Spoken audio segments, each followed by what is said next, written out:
इस बार उनका भाग्य सचमुच बहुत अच्छा था। उन्होंने वास्तव में 100 गुना वृद्धि हासिल कर ली थी। ऐसा लग रहा था कि वे जल्द ही एक शक्तिशाली अवस्था प्राप्त कर लेंगे। विक्रम को बस इतना महसूस हुआ कि हवा का एक झोंका उसके शरीर में तेजी से प्रवेश कर रहा है और पूरे शरीर में अत्यधिक दबाव के साथ फैल रहा है। उसकी नसें कुछ हद तक दुख रही थीं और सूजी हुई थीं, मानो उन्हें लगातार चौड़ा किया जा रहा हो। असहजता पल भर में गायब हो गई। तुरंत बाद उसके शरीर में अपार आध्यात्मिक ऊर्जा का संचार हुआ, मानो सर्दियों की गर्म धूप। इस समय विक्रम का पूरा शरीर एक शानदार दिव्य प्रकाश से जगमगा रहा था, जिसके कारण लोग सीधे उसकी ओर देखने की हिम्मत नहीं कर रहे थे। जब उसने दोबारा आंखें खोली तो उसने धीरे धीरे अत्यंत सघन आध्यात्मिक ऊर्जा से भरी सांस छोड़ी। अपने शरीर की स्थिति का जायजा लेते हुए विक्रम बेहद सुखद रूप से आश्चर्यचकित हुआ। इस बार वह सचमुच 5वें स्तर को पार करके 6ठे स्तर पर पहुंच गया था। लिटिल ग्रीन को भी काफी लाभ मिला और वह 5वें स्तर पर पहुंच गया।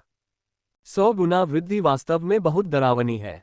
अगर मैं इसे कुछ और बार कर पाता तो गति सचमुच आश्चर्यजनक होती। यह न जानते हुए कि क्या यह आध्यात्मिक जल के कारण था, लिटिल ग्रीन ने इस सफलता के बाद एक नया कौशल हासिल कर लिया था, सिर से टक्कर। जैसा कि नाम से ही स्पष्ट है, ये कौशल अधिक आक्रामक था। लिटिल ग्रीन अत्यंत तीव्र गति से दुश्मन पर हमला करता था। साथ ही उसके सिर का हिस्सा कवच की एक परत में बदल जाता था, जिससे दुश्मन को भारी आघात पहुंचता था। अब लिटिल ग्रीन का शरीर पहले से भी बड़ा हो गया था। हालांकि यह अभी भी छोटा था और हाथ के चारों ओर चक्कर लगाते समय उतना आकर्षक नहीं लगता था, लेकिन जन्म के समय की तुलना में ये बदलाव कहीं अधिक स्पष्ट था। विक्रम की नजर ठहर गई और लिटिल ग्रीन के नुकीले सिर पर पड़ी। वहां एक हल्का सा उभरा हुआ छोटा सा हिस्सा दिखाई दे रहा था। अगर वह ध्यान से न देखता तो शायद उसे नजर ही न आती। यह क्या है? वह खुद को रोक नहीं पाया और उसे छूने के लिए हाथ बढ़ाया। लिटिल ग्रीन ने बड़े ही सहयोग से अपना सिर आगे बढ़ाया और उसकी हथेली से रगड़ा। ऐसा लगा जैसे कुछ बढ़ने वाला हो, थोड़ा सख्त सा महसूस हुआ। अब तो वह सचमुच बाढ़ के अजगर जैसा दिख रहा था। विक्रम जब लिटिल ग्रीन के रूपांतरण को देख रही थी, तभी अचानक किसी ने दरवाजे पर दस्तक दी। पता चला कि कल ग्रैंड मास्टर स्तर का व्याख्यान होगा और विक्रम को उसमें उपस्थित होना अनिवार्य था। ये व्याख्यान अकादमी के सबसे बड़े कक्षा कक्ष में आयोजित किया गया था। विक्रम को लगा कि वह अपेक्षाकृत जल्दी आ गया है, लेकिन उसे इतनी भीड़ की उम्मीद नहीं थी। जहां तक नजर जाती थी, कुछ ही सीटें खाली थीं। जब उस छोटे मोटे आदमी ने विक्रम की आकृति देखी तो उसने लगातार हाथ हिलाते हुए कहा, अरे इधर आओ। एक पल हिचकिचाने के बाद विक्रम उसके पास गया। उस मोटे ताजे लड़के का नाम शिखर था और उसने ऐसे बर्ताव किया जैसे वह उसे बहुत अच्छी तरह जानता हो। लगता है तुमने पहले कभी ऐसा लेक्चर नहीं सुना। क्या तुम्हें जल्दी आकर अच्छी सीट पर बैठना नहीं आता? शिखर इस प्रक्रिया से भली भांति परिचित थे। ये स्पष्ट था कि उन्होंने पहले भी कई ऐसे व्याख्यान सुने थे। ऐसे व्याख्यान केवल अकादमी के कुलीन छात्रों के लिए ही होते थे। सामान्य छात्रों को इनमें भाग लेने का अवसर बहुत कम ही मिलता था। पिछले कुछ दिनों से मैंने तुम्हें स्कूल में नहीं देखा। क्या कर रही थी तुम? विक्रम के बोलने का इंतजार किए बिना ही उसने आगे कहा, तुम्हें पता नहीं, देवांशी रोज मार्शल आर्ट के अभ्यास मैदान में अभ्यास कर रही है। सुना है कि उसमें थोड़ा सुधार हुआ है। तुमने उसे पहले कभी नहीं देखा। शिखर लगातार बड़बड़ा रहा था। उसे इस बात की परवाह नहीं थी कि विक्रम जवाब दे या न दे। एक पल के लिए विक्रम को लगा कि कहीं सीट बदलने में अभी भी बहुत देर तो नहीं हो गई है। अचानक कक्षा में सन्नाटा छा गया। शिखर ने भी अपना मुंह बंद कर लिया और सीधे सामने देखने लगा। पोडियम के सामने खड़ा व्यक्ति कोई और नहीं बल्कि वही डीन था जिसने उस दिन विक्रम को विशिष्ट कक्षा में प्रवेश दिया था। दरअसल ये वही है। विक्रम ने मन ही मन कुछ बुदबुदाया। संयोगवश ली जीचेन ने उसे सुन लिया। वह पास आया और उत्सुकता से पूछा, तुम्हारा क्या मतलब है? क्या तुम डीन सुशील को पहले से जानते हो? कुछ नहीं। सभी को नमस्कार। आप सभी से मिलकर मुझे बहुत खुशी हो रही है। मुझे विश्वास है कि आप सभी मुझे पहले से ही जानते हैं, इसलिए मुझे अपना परिचय देने की आवश्यकता नहीं है। सभी लोग ध्यान से सुन रहे थे। इस समय डीन सुशील की आवाज के अलावा इतनी खामोशी थी कि जमीन पर सुई गिरने की आवाज भी सुनाई दे सकती थी। हालांकि डीन सुशील एक ग्रैंड मास्टर स्तर के व्यक्ति थे, लेकिन उनमें जरा भी घमंड नहीं था। वे बेहद मिलनसार थे। इसके अलावा वे हास्यपूर्ण ढंग से बात करते थे। वे शास्त्रीय ग्रंथों से उद्धरण भी देते थे और सती से गंभीर विषयों की ओर बढ़ते थे। इसलिए भले ही ये केवल एक बुनियादी साधना सिद्धांत था, फिर भी सभी को यह उबाऊ नहीं लगा। यद्यपि यहाँ मौजूद सभी लोग बेहद प्रतिभाशाली हैं, लेकिन मार्शल आर्ट के क्षेत्र में 99% मेहनत और 1% प्रतिभा ही मायने रखती है। इससे लगन का महत्व भी स्पष्ट होता है। सिर्फ इसलिए कि आप बेहद प्रतिभाशाली हैं, इसका मतलब यह नहीं कि आप आलसी हो जाएं। ऐसा करने से तुम दूसरों से पीछे रह जाओगे और साधारण लोग बन जाओगे। सुशील की नजरें कक्षा में चारों ओर घूमी। कुछ छात्रों ने इस पर ज्यादा ध्यान नहीं दिया। यह उनकी गलती नहीं थी। कुछ अधिक महत्वाकांक्षी लोगों ने सोचा कि असाधारण प्रतिभा सब कुछ ध्वस्त कर सकती है, लेकिन वे यह नहीं जानते थे कि अर्जित परिश्रम भी अत्यंत महत्वपूर्ण होता है। ये सोचकर सुशील ने उनका मनोबल तोड़ने का फैसला किया। आपको कई बाधाओं का सामना करना पड़ेगा। उदाहरण के लिए, हॉटियन का 5वां स्तर एक बाधा है। 5वें स्तर से 9वें स्तर तक प्रत्येक स्तर की कठिनाई बढ़ती जाएगी। इस वाक्य ने कई लोगों के दिल को छू लिया। बहुत से लोग एक गतिरोध में फंस गए थे और उससे बाहर नहीं निकल पा रहे थे। यहाँ कितने लोग लेवल 5 तक पहुंच चुके हैं? खड़े हो जाओ और मुझे दिखाओ। कुछ क्षण बाद केवल किशन और देवांशी ही खड़े हुए। काफी देर तक इंतजार करने के बाद भी कोई तीसरा व्यक्ति नहीं दिखाई दिया। सुशील ने गंभीरता से कहा, देखो, 5वें स्तर तक पहुंचना इतना आसान नहीं है, इसलिए आप लोगों को कड़ी मेहनत जारी रखनी होगी। अभी बहुत लंबा रास्ता तय करना है। विक्रम को सुर्खियों में रहना पसंद नहीं था। उसने अपना सिर झुकाया और अंदर जाकर बैठ गया। उसे डर था कि किशन उसे पहचान न ले। कौन जानता था कि उसे किस बात का डर था? किशन ने मानो किसी को ढूंढते हुए पूरे परिसर में नजरें घुमाईं। अंत में उनकी नजर विक्रम पर पड़ी। 1 मिनट रुकिए, उसने भी सफलता हासिल कर ली है। पल भर में लगभग 100 निगाहें विक्रम पर टिक गईं। सबकी निगाहें उन पर टिकी हुई थीं और किसी के लिए भी उन्हें अनदेखा करना मुश्किल था। विक्रम असहाय होकर केवल अपना सिर उठा सका। उसका चेहरा देखकर सुशील दंग रह गया। क्या ये वही छात्र नहीं था जिसे उसने कुछ दिन पहले विशेष रूप से कुलीन वर्ग में शामिल किया था? वह कुछ ही समय पहले जागा था और कुछ ही दिनों में उसने हॉटियन स्तर 4 प्राप्त कर लिया था। अब महज कुछ ही दिनों में वह हॉटियन स्तर 5 पर पहुंच गया था। कोई भी उसके जितना तेज नहीं दौड़ पाएगा, चाहे वो स्टेरॉइड ही क्यों न ले। सभी की आश्चर्यचकित निगाहें विक्रम की अपेक्षाओं के अनुरूप थीं। सुशील के चेहरे पर ऐसा भाव था जिससे पता चलता था कि वह एक होनहार युवक था जिसे उन्हें पढ़ाना चाहिए था। उन्हें एहसास हुआ कि उस समय उन्होंने वाकई अच्छा निर्णय लिया था और इस होनहार युवक को हाथ से जाने नहीं दिया। बहुत अच्छा। ऐसे में आप में से जो लोग पहले ही सफलता प्राप्त कर चुके हैं, वे 3 दिनों में होने वाले मूल्यांकन में भाग लेने के लिए तैयार रहें। प्रत्येक सेमेस्टर में अकादमी छात्रों के विकास की जांच के लिए कई मूल्यांकन आयोजित करती थी। यह मूल्यांकन अपेक्षाकृत व्यापक माना जाता था। चाहे वे प्रथम वर्ष के छात्र हों या अंतिम वर्ष के, सभी छात्र इस मूल्यांकन में भाग लेने के लिए पंजीकरण करा सकते थे। यदि वे उत्कृष्ट परिणाम प्राप्त करते हैं तो अकादमी उनके पोषण पर विशेष जोर देगी। अकादमी के गुप्त क्षेत्र में प्रवेश को प्राथमिकता देकर वे अधिक संसाधन प्राप्त कर सकेंगे और उनकी साधना की गति भी तेज होगी। अध्याय। सुशील के व्याख्यान समाप्त होने के बाद विक्रम जाने ही वाला था कि तभी पतले हाथों ने उसे रोक लिया। उसने ऊपर देखा तो पाया कि वह देवांशी था। विक्रम, मैं तुम्हारे साथ मुकाबला करना चाहता हूँ। उसकी निर्मल और शांत स्त्रीवाचक आवाज पहाड़ों में जड़े ज़ैद पत्थर की तरह थी, लेकिन साथ ही घाटी से निकलती हुई चिड़िया की तरह भी। देवांशी उसे घूर रही थी, उसकी आंखों में लड़ने का जज्बा भरा हुआ था। अगर यह पहले की बात होती तो देवांशी शायद इस स्पैरिंग पार्टनर को गंभीरता से नहीं लेती, लेकिन अब उसके पास उसे गंभीरता से लेने के अलावा कोई विकल्प नहीं था। विक्रम पहले केवल हॉटियान स्तर 4 पर था और अब कुछ ही दिनों में वह हॉटियान स्तर 5 पर पहुंच गया था। इससे वह वाकई हैरान रह गई। चौथे स्तर से 5वें स्तर तक पहुंचना एक छोटी सी बाधा थी। देवांशी को वाकई जिज्ञासा थी कि विक्रम ने इतने कम समय में ये कैसे कर लिया। सौभाग्य से उन्हें यह नहीं पता था कि विक्रम की वास्तविक शक्ति वास्तव में हॉटियान स्तर 6 पर थी। अन्यथा एक और हलचल मच जाती। कई छात्र रुक गए और इधर उधर देखने लगे। उनकी आंखों में कानाफूसी भरी हुई थी। आखिर देवांशी ने इससे पहले कभी सार्वजनिक रूप से किसी को इस तरह चुनौती नहीं दी थी। चारों ओर से लगातार हूटिंग हो रही थी। विक्रम, उसे जवाब दो। विक्रम, हम आपका समर्थन करते हैं।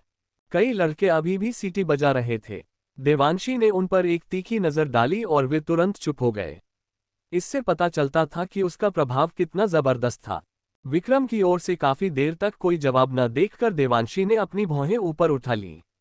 क्या बात है? क्या तुम मुझसे मुकाबला करना चाहते हो या नहीं? विक्रम का चेहरा भावहीन था। उसमें लड़ने की इच्छा नहीं थी। वह वापस जाकर अपनी साधना जारी रखना चाहता था। हालांकि देवांशी के चेहरे के भाव देखकर अगर उसे कोई जवाब नहीं मिला तो वह शायद इतनी आसानी से हार नहीं मानेगी। मैं तुम्हें हरा नहीं सकता और मुझे अपने कौशल को निखारना जारी रखना होगा। उसकी बातों पर किसी को भी यकीन नहीं हो रहा था। देवांशी ने विक्रम के झगड़े से बचने के इरादे को भांप लिया और उसकी आंखें ठंडी पड़ गईं। अगर ऐसा है तो? उसने अपना तह करने वाला पंखा खोला और अचानक एक दिव्य प्रकाश प्रकट हुआ, मानो वह लोगों की आंखों को भेद सकता हो। उसके शरीर की सारी आध्यात्मिक शक्ति विक्रम पर दबाव डाल रही थी, मानो उसे कोई हरकत करने के लिए मजबूर कर रही हो। हालांकि विक्रम के कंधे के चारों ओर एक हरी परछाई लिपट गई और वह इतनी तेज थी कि मानो भूत हो। लिटिल ग्रीन की आंखों में हरी रोशनी चमकी और वह ठीक देवांशी के पंखे पर आकर रुकी। क्लिक। जो पंखा अभी अभी खुला था वह किसी अज्ञात शक्ति द्वारा तुरंत बंद कर दिया गया। उसी क्षण देवांशी को ऐसा लगा मानो किसी प्राचीन खूंखार जानवर ने उसे अपना निशाना बना लिया हो। उसकी पीठ में सिहरन दौड़ गई और उसके कंधे मानो हजारों पाउंड के बोझ तले दब गए। वह बिल्कुल हिल भी नहीं पा रही थी। पलक झपकते ही जब तक देवांशी प्रतिक्रिया करती, विक्रम काफी दूर जा चुकी थी। सभी ने देखा कि देवांशी का चेहरा थोड़ा उदास था और उन्हें लगा कि वह अस्वस्थ महसूस कर रही है। उनकी साथी ने चिंता से पूछा, क्या आप ठीक हैं? देवांशी ने अपना सिर हिलाया और धीमी आवाज में कहा, मैं ठीक हूं।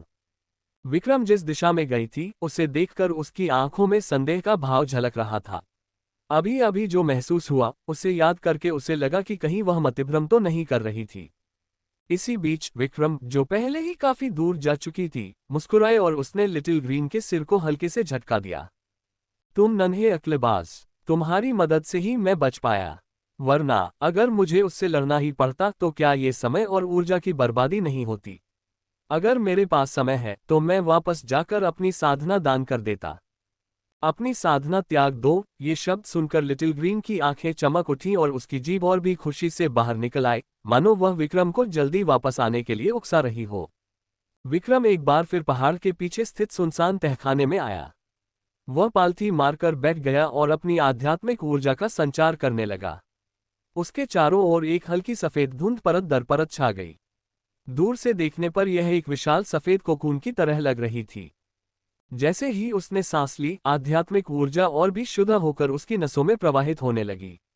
पहले यदि विक्रम की नसें एक छोटी धारा की तरह थीं, तो अब वे एक नदी की तरह चौड़ी हो गई थीं। फिर भी उसके शरीर से बहुत सी आध्यात्मिक ऊर्जा प्रवाहित हो रही थी, जिससे लिटिल ग्रीन को लाभ हुआ। उसने अपने शरीर को इच्छानुसार फैलाया और उस आध्यात्मिक ऊर्जा को अपने शरीर में समाहित कर लिया। डिंग। मेजबान ने 3 दिनों की खेती का काम लिटिल ग्रीन को सौंप दिया है। 20 बार वापसी की प्रक्रिया सफलतापूर्वक शुरू हो गई है। मेजबान को 60 दिनों की साधना का लाभ मिला। विक्रम ने अपनी आंखें खोली। उसे ऐसा लगा जैसे उसके शरीर का हर रोम खुल गया हो और आध्यात्मिक ऊर्जा नदी की तरह उसके शरीर में बह रही हो। उसने लापरवाही से बगल में एक मुक्का मारा। हालांकि तहखाना वीरान पड़ा था, फिर भी वह बेहद मजबूत था। यहां तक कि उसमें इस्तेमाल की गई सामग्री भी उच्च गुणवत्ता वाली अयस्कों से बनी थी, इसलिए बाहरी ताकतों के लिए उसे नुकसान पहुंचाना मुश्किल था। हालांकि जमीन और पहाड़ हिल रहे थे, वह किसी भी क्षण गिर सकता था। अगर विक्रम ने समय रहते अपना हमला नहीं रोका होता तो सचमुच पतन का खतरा मंडरा रहा होता। बड़ी मुश्किल से मिली अपनी साधना भूमि को नष्ट होने से बचाने के लिए उसे तहखाने से बाहर निकलना पड़ा। टकराना। विक्रम के मुक्के की ताकत से आदमी की आधी ऊंचाई का वह पत्थर सचमुच चकनाचूर हो गया, मानो वह टोफू हो। यहां तक कि विक्रम खुद भी थोड़ा हैरान था। उसे इस बात में कोई संदेह नहीं था कि अगर वह अपने ही स्तर के किसी जानवर से लड़ता तो शायद वह अपनी रक्षात्मक क्षमताओं के लिए जाने के बावजूद भी उसके हाथों में कुछ ही राउंड से ज्यादा टिक नहीं पाता, क्योंकि यह बहुत शक्तिशाली है। इसी बीच विक्रम ने लिटिल ग्रीन को खूब सारा आध्यात्मिक सार का जल पिलाया। ये छोटा जीव भी लालची था। जो भी उसे दिया जाता वह उसे मना नहीं करता था।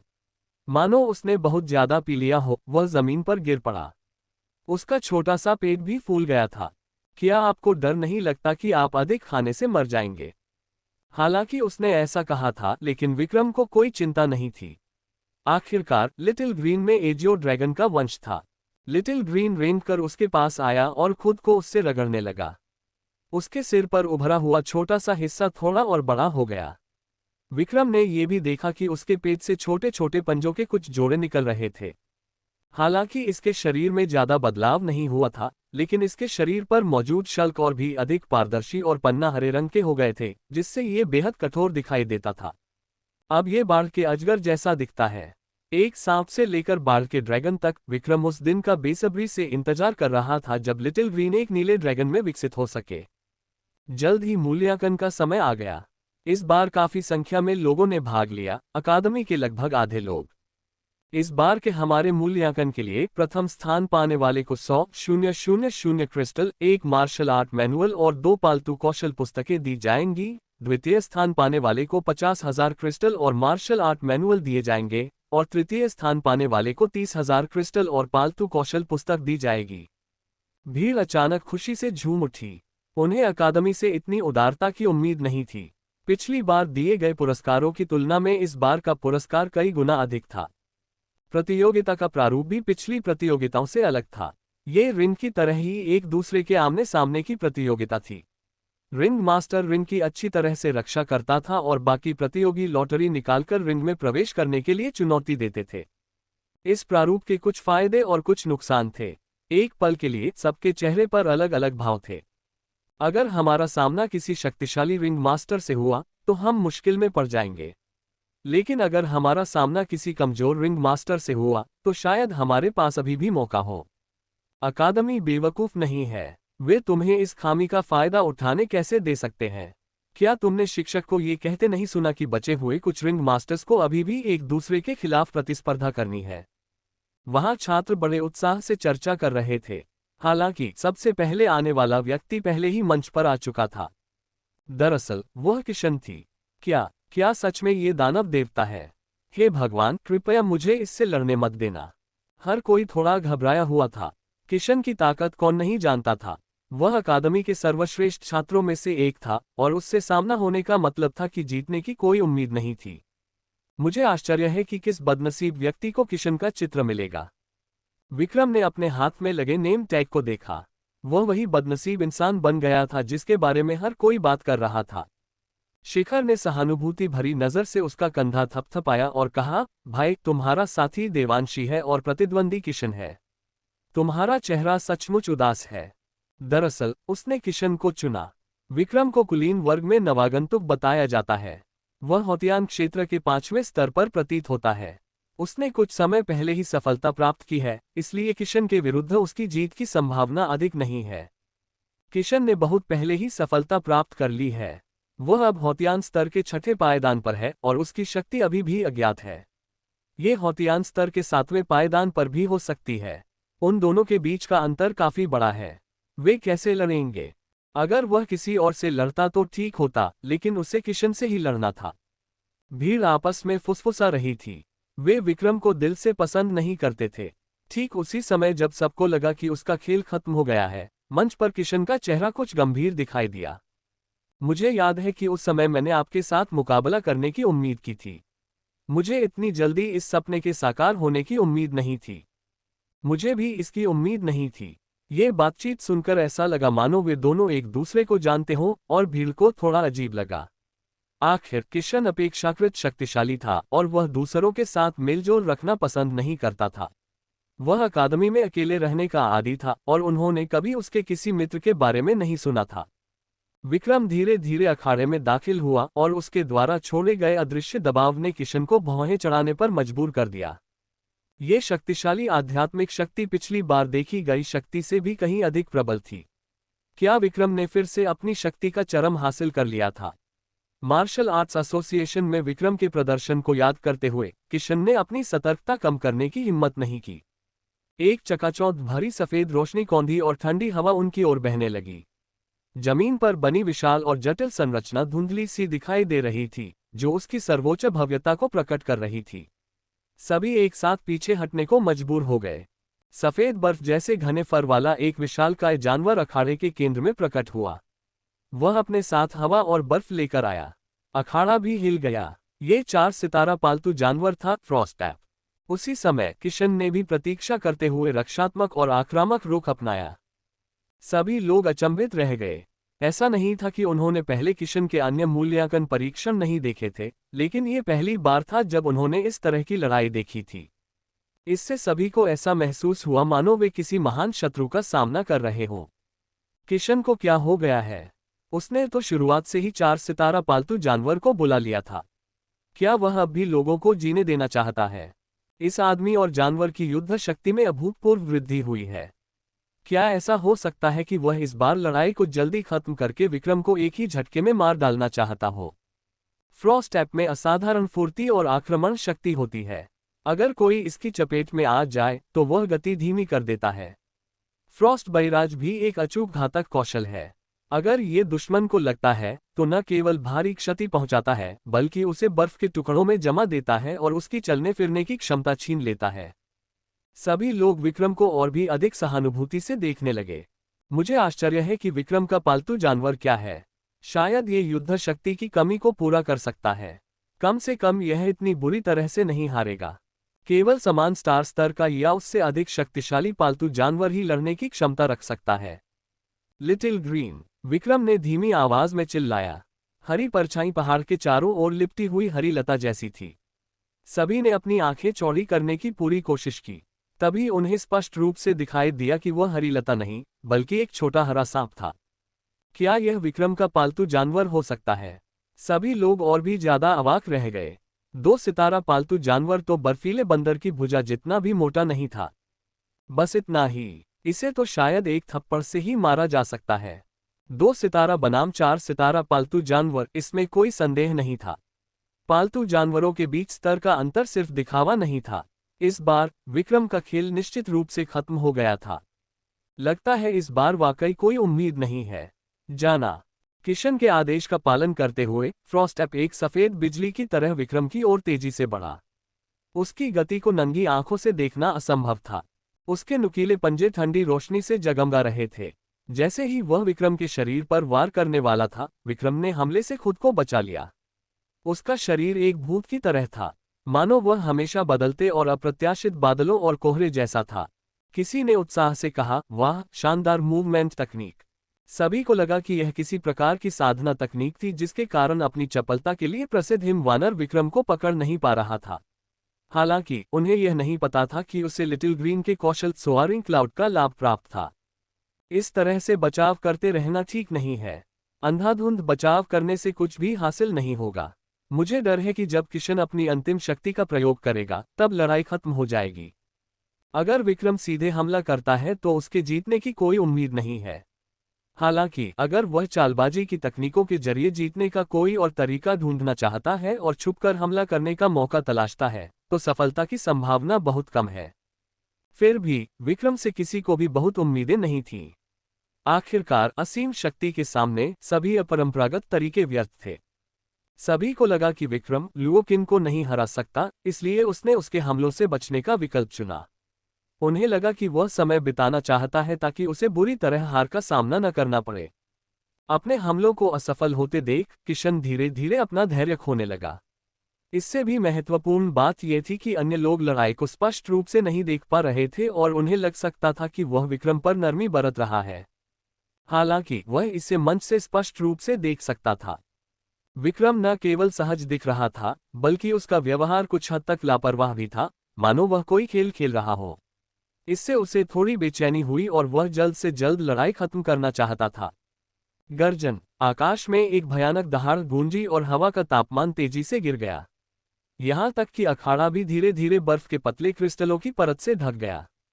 किशन को केंद्र में रखकर बनाए गए हल्के नीले क्रिस्टल तेजी से विक्रम की ओर फैलने लगे।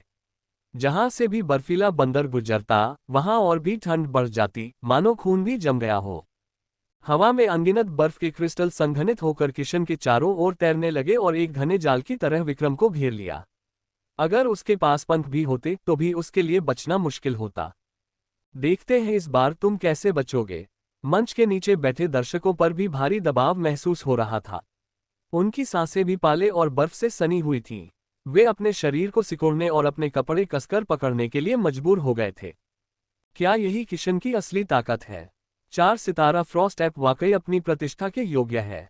विक्रम को तो भूल ही जाए, वे सब ऐसे ही थे। लिटिल ग्रीन की खाल पर हल्के नीले रंग के बर्फ के क्रिस्टल जमे हुए लग रहे थे। ऐसा लग रहा था मानो अगले ही पल वे बर्फ की मूर्तियों में जम जाएंगे। हालांकि विक्रम ने अपना सिर हिलाया। मैंने कभी छिपने के बारे में नहीं सोचा। मैं तो बस एक अवसर की प्रतीक्षा कर रहा हूं। ये किस तरह का अवसर था? किशन पूछना चाहता था, लेकिन वह जानता था कि अभी बात करने का समय नहीं है। क्या ऐसा हो सकता है कि विक्रम जानबूझकर चीजों को रहस्यमय बना रहा हो, उसके दिमाग को परेशान करने की कोशिश कर रहा हो? थोड़ा संदेह जताते हुए उन्होंने बिना किसी झिझक के कहा, फ्रॉस्ट बैराज। असंख्य बर्फ के क्रिस्टल और दसियों हजार तीर एक साथ दागे गए। मैदान पर विक्रम के लिए स्थिति बहुत खराब थी।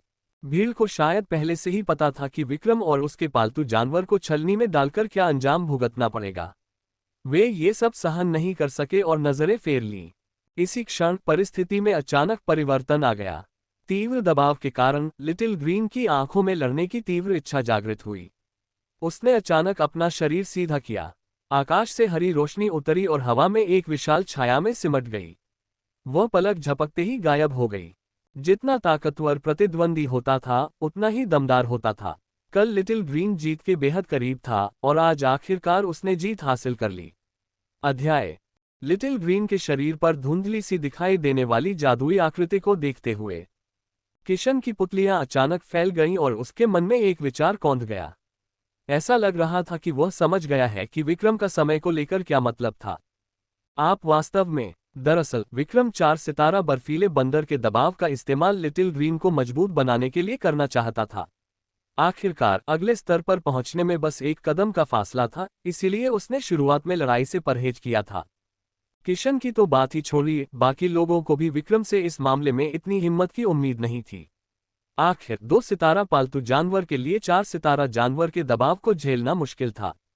जरा सी भी लापरवाही अपूरणीय क्षति का कारण बन सकती है। हालांकि लिटिल ग्रीन अन्य 2 सितारा जीवों से अलग था। इसके शरीर में शक्तिशाली एजियोर ड्रैगन का रक्त था, तो भला ये डर कैसे सकता था? ऊंचे चबूतरे पर बैठे कुछ बुजुर्ग भी इस चाल को समझ गए और उनकी आंखें आश्चर्य से भर गईं। मुझे उम्मीद नहीं थी कि वह लेवल अप करने के लिए इस तरह का तरीका अपनाएगा। आखिर एक नवजात बछड़ा बाघ से नहीं डरता। वह हर चीज आजमाना चाहता है। जैसा कि उम्मीद थी, नई पीढ़ी पिछली पीढ़ी से आगे निकल गई है। हालांकि बाकी लोग यह नहीं जानते थे कि किशन के चेहरे के भाव क्यों बदल गए, लेकिन वे महसूस कर सकते थे कि मंच पर माहौल थोड़ा अजीब था। तूफान से पहले की शांति की तरह सभी का मूड थोड़ा घबराहट भरा हो गया। लिटिल ग्रीन की दमन क्षमता को वंश प्रभुत्व में अपग्रेड कर दिया गया था। पहले तो आक्रामक दिखने वाला बर्फीला बंदर इस समय डरपोक रवैया दिखाने लगा। वह कुछ कदम पीछे हट गया और वास्तव में अपने आदेशों को नहीं मानने लगा। क्या चल रहा है? किशन को कुछ गड़बड़ महसूस हुई, मानो उसके सामने एक अथाह खाई खड़ी हो गई हो, जो उसे इतनी जोर से दबा रही हो कि वह हिल भी न सके। उसकी आध्यात्मिक ऊर्जा का प्रवाह भी धीमा हो गया था। उसके चेहरे से सेम के आकार की पसीने की बूंदें टपक रही थीं। किशन की आंखों में घबराहट के दुर्लभ भाव दिखाई दे रहे थे। जो बर्फ के क्रिस्टल पहले हवा में लटके हुए थे, वे आध्यात्मिक शक्ति के अभाव में धीरे धीरे नीचे गिर रहे थे। विक्रम के होठों के कोने ऊपर की ओर मुड़ गए। उसने धीरे से 2 शब्द कहे, सिर से टककर। लिटिल ग्रीन का सिर पल भर में गहरे हरे रंग के कवच से ढक गया। उसके शरीर की सारी शक्ति उसके सिर में केंद्रित हो गई। उसका शरीर छोटा था, लेकिन वह अविनाशी था, मानो धनुष से छूटा हुआ तीर हो। उसके पीछे की परछाई ने एक रहस्यमय हिस्से को भी उजागर किया। टकराना। धरती और पहाड़ कांप उठे। सबको लगा मानो अखाड़ा ढहने ही वाला है। आसमान में छाए बर्फ के क्रिस्टल बर्फीली बारिश में बदल गए और बरसने लगे। सबका चेहरा ठंड से जम गया। उसी समय एक आदमी और एक जानवर अखाड़े से बाहर उड़कर आए। वे किशन और बर्फीला बंदर थे। उनके कपड़े पूरी तरह भीगे हुए थे, मानो उन्हें अभी अभी पानी से निकाला गया हो। सभी लोग अचंभित थे। उन्होंने ऐसे परिणाम की उम्मीद नहीं की थी। पूरा स्टेडियम सन्नाटे में डूब गया। रेफरी भी एक पल के लिए स्तब्ध रह गया, फिर उसने प्रतिक्रिया दी। हकलाते हुए उसने घोषणा की, इस राउंड में विक्रम जीतता है। पूरा मैदान सन्नाटे में डूब गया। सबके चेहरों पर अजीबोगरीब एकरूपता थी। ऐसा लग रहा था मानो उन्होंने कोई राक्षस देख लिया हो। तभी अचानक शोर मच उठा। ये कैसे संभव है? विक्रम सचमुच जीत गया। अभी अभी असल में क्या हुआ? मुझे लगता है मैंने एक विशालकाय जानवर की धुंधली सी छवि देखी। क्या ऐसा हो सकता है कि जागने से पहले मुझे भ्रम हुआ हो? अपनी आंखों से देखने के बावजूद भी उन्हें इस बात पर यकीन करने की हिम्मत नहीं हो रही थी। उन्हें लग रहा था कि ये दुनिया और भी रहस्यमय हो गई है। लिटिल ग्रीन एक पालतू जानवर था जिसकी क्षमता 2 सितारा थी, लेकिन वह 4 सितारा क्षमता वाले बर्फीले बंदर को कुचलने में सक्षम था। भला 2 सितारा क्षमता वाला जानवर इतना शक्तिशाली कैसे हो गया? मुझे लगता है कि यह लगभग 20 सितारों के बराबर है। किसी ने मजाक करने से खुद को नहीं रोका, लेकिन उसने वही कहा जो बहुत से लोग सोच रहे थे। अगर सभी 2 सितारा सांप इस छोटे हरे सांप जितने ही शक्तिशाली होते, तो 3 या 4 सितारा सांप कौन खरीदता? यह तो सरासर तर्कहीन बात थी। प्रशंसा, हैरानी और उलझन एक दूसरे में घुल मिल गए। ये सभी भाव विक्रम पर केंद्रित थे, जो अखाड़े के केंद्र में थे। इस समय लगभग सभी का ध्यान उन्हीं पर था। किसी ने नहीं सोचा था कि विक्रम जीतेंगे। विक्रम के चेहरे पर न तो अहंकार था और न ही अधीरता। उनके बगल में बैठे कुछ बुजुर्गों ने उनके शांत भाव को देखकर प्रशंसा में सिर हिलाया। चाहे उसकी ताकत हो या स्वभाव, वह दूसरों से अलग है। वह एक ऐसी प्रतिभा है जिसे निखारा जा सकता है। अभी अभी मैंने देखा कि उसका पालतू जानवर 2 सितारा हरा सांप है। इसमें शायद बार ड्रैगन की कुछ वंशावली है। इसीलिए यह प्रतिभा दमन को अनदेखा करके बर्फीले बंदर को प्रभावित करने में सक्षम था। एक बुजुर्ग ने रहस्य की ओर इशारा किया और अचानक सभी को समझ आ गया। मैं सोच रहा था कि ये 2 सितारा पालतू जानवर इतना शक्तिशाली कैसे हो सकता है। इसका कारण यही है। बाढ़ के अजगर भयंकर जीव थे। वे स्वभाव से ही बलवान और असाधारण युद्ध क्षमता वाले थे। उनसे सामना तो हो सकता था, लेकिन उन्हें प्राप्त नहीं किया जा सकता था। आम लोगों के लिए उन्हें वश में करना और भी कठिन था। प्राचीन काल से ही बाढ़ के ड्रैगन को वश में करने की क्षमता केवल कुछ ही लोगों के पास थी। बाढ़ ड्रैगन वंश के पालतू जानवर दुर्लभ थे, फिर भी उनमें से कुछ मौजूद थे। उन सभी में असाधारण प्रतिभा थी और वे समान स्तर के पालतू जानवरों को कुचल सकते थे। हालांकि सबके मन में अभी भी संदेह था, लेकिन वंश की शक्ति इतनी प्रबल थी कि उन्हें लगा कि उस छोटे हरे जीव में कोई परिवर्तन हुआ है। उन्हें यह उम्मीद नहीं थी कि उसका वंश बाढ़ के ड्रैगन का नहीं, बल्कि नीले ड्रैगन का होगा। हालांकि दोनों में समानताएं थीं, फिर भी उनमें जमीन आसमान का अंतर था। आखिरकार ड्रैगन पौराणिक जीव थे। ड्रैगन की एक सांस ही पहाड़ों और नदियों को पलटने के लिए काफी थी। सबकी बातचीत सुनकर विक्रम ने बस मुस्कुरा दिया और उन्हें गलतफहमी में रहने दिया। इसका इस्तेमाल लिटिल ग्रीन की असली पहचान छिपाने के लिए भी किया जा सकता था। इसे एक तुरुप का पत्ता भी माना जा सकता था। किशन ने अपने कपड़े समेटे और आगे बढ़ा। हालांकि उसका चेहरा थोड़ा अस्त व्यस्त था, लेकिन उसे ज्यादा चोट नहीं आई थी। विक्रम उचित स्थान पर रुक गया, लेकिन इसी वजह से वह विक्रम की और भी अधिक प्रशंसा करने लगा। विक्रम की शक्ति पर सटीक नियंत्रण स्पष्ट रूप से दिखाई देता था। किशन ने हल्के से मुस्कुराते हुए कहा, बधाई हो। मुझे लगा था कि हमारी ताकतें लगभग बराबर हैं, लेकिन मुझे उम्मीद नहीं थी कि तुम मुझसे कहीं आगे होगे। तुम भी बुरे नहीं हो। सच कहूं तो अगर यह व्यवस्था न होती तो किशन से लड़ना थोड़ा जोखिम भरा होता। लगता है इस बार विक्रम अप्रत्याशित विजेता साबित होगा। उसने किशन को भी हरा दिया। मुझे लगता है अकादमी में मुट्ठी भर ही लोग हैं जो उसका मुकाबला कर सकते हैं। शीर्ष 5 में जगह बनाना उसके लिए कोई मुश्किल नहीं होना चाहिए। सभी लोग उनके पास जाकर उन्हें बधाई देना चाहते थे, लेकिन उन्हें यह उम्मीद नहीं थी कि किशन से बात करने के बाद विक्रम गायब हो जाएंगे। अजीब बात है, वे सब अभी यहीं थे। अचानक से वे मुझे कहीं क्यों नहीं दिख रहे? विक्रम ने अपने समूह को पीछे छोड़ दिया। भीड़ से निपटने में समय बर्बाद करने के बजाय वह दूसरों के अखाड़े के मैच देखना बेहतर समझता था। उसका हमेशा से यही मानना था कि केवल वास्तविक युद्ध के माध्यम से ही वह सुधार कर सकता है। इसी प्रकार दूसरों के युद्धों को देखने से भी उसे बहुत कुछ सीखने को मिलेगा। महान पास ही स्थित अखाड़े से जयकारों की गूंज सुनाई दे रही थी। वहां लोगों के सिर ही हिलते डुलते दिखाई दे रहे थे। अंदर और बाहर 3-3 परतें थीं और उनमें से होकर गुजरना लगभग नामुमकिन था। विक्रम चलकर पास आया। एक प्राचीन पंखे ने हवा में एक तीखा चाप बनाया। वह देखने में तो बेहद खूबसूरत था, लेकिन उसमें घातक आभा छिपी हुई थी। वह अखाड़े की सीमा को छूता हुआ गुजरा। उसे भी उसकी शक्तिशाली आभा का एहसास हुआ। टकराना, एक आकृति जमीन पर धड़ाम से गिर पड़ी। उसकी आंखें बंद थीं और वह लड़ने की क्षमता खो चुका था। देवांशी जीत गया। अखाड़े में खड़ा व्यक्ति कोई और नहीं बल्कि देवांशी था। अध्याय। वह अब भी लाल रंग के कपड़ों में थी, लेकिन सुविधा के लिए उसने एक साफ सुथरा पहनावा पहन लिया था, जिससे उसकी आकृति और भी आकर्षक लग रही थी। मंच पर खड़ी देवांशी खिले हुए लाल गुलाब की तरह लग रही थी। वह बेहद खूबसूरत थी। उसकी खुली त्वचा दमकती हुई प्रतीत हो रही थी, और उसकी बर्फ जैसी सफेद त्वचा और लाल होंठ, साथ ही उसके चेहरे की मनमोहक विशेषताएं लोगों को उसके खतरे के बारे में भुला देती थीं। अगला कौन होगा? देवांशी लगातार 9 बार जीत चुकी है। उन्हें कौन हरा सकता है? मुझे नहीं लगता कि कोई उन्हें हरा सकता है। उनका पहला स्थान पूरी तरह से योग्य है। हमने उसे चुनौती देने के परिणाम देखे हैं। यह अचेतन रूप से बहक जाने जैसा है। भला कौन इतनी क्रूरता से उसका सामना करने की हिम्मत करेगा? अपनी जान बचाना ही बेहतर है। भीड़ की फुसफुसाहट सुनकर देवांशी लापरवाही से अपने पंखे से खेलने लगी। उसकी हरकतें सुस्त थीं। उसने भीड़ में चारों ओर देखा, लेकिन किसी की हिम्मत नहीं हुई कि उसकी आंखों में आंखें डालकर देखे।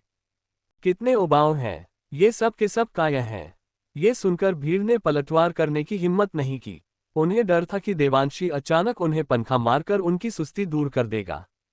अचानक उसकी निगाहें ठहर गईं और विक्रम की निगाहों से मिलीं। ये तुम हो? फिर वह अपनी भौहें ऊपर उठाने से खुद को रोक नहीं पाए। मैंने सुना है कि किशन तुमसे हार गई। हालांकि देवांशी लड़ रही थी, फिर भी राहगीरों की बातचीत की आवाजें उसके कानों तक पहुंच रही थीं।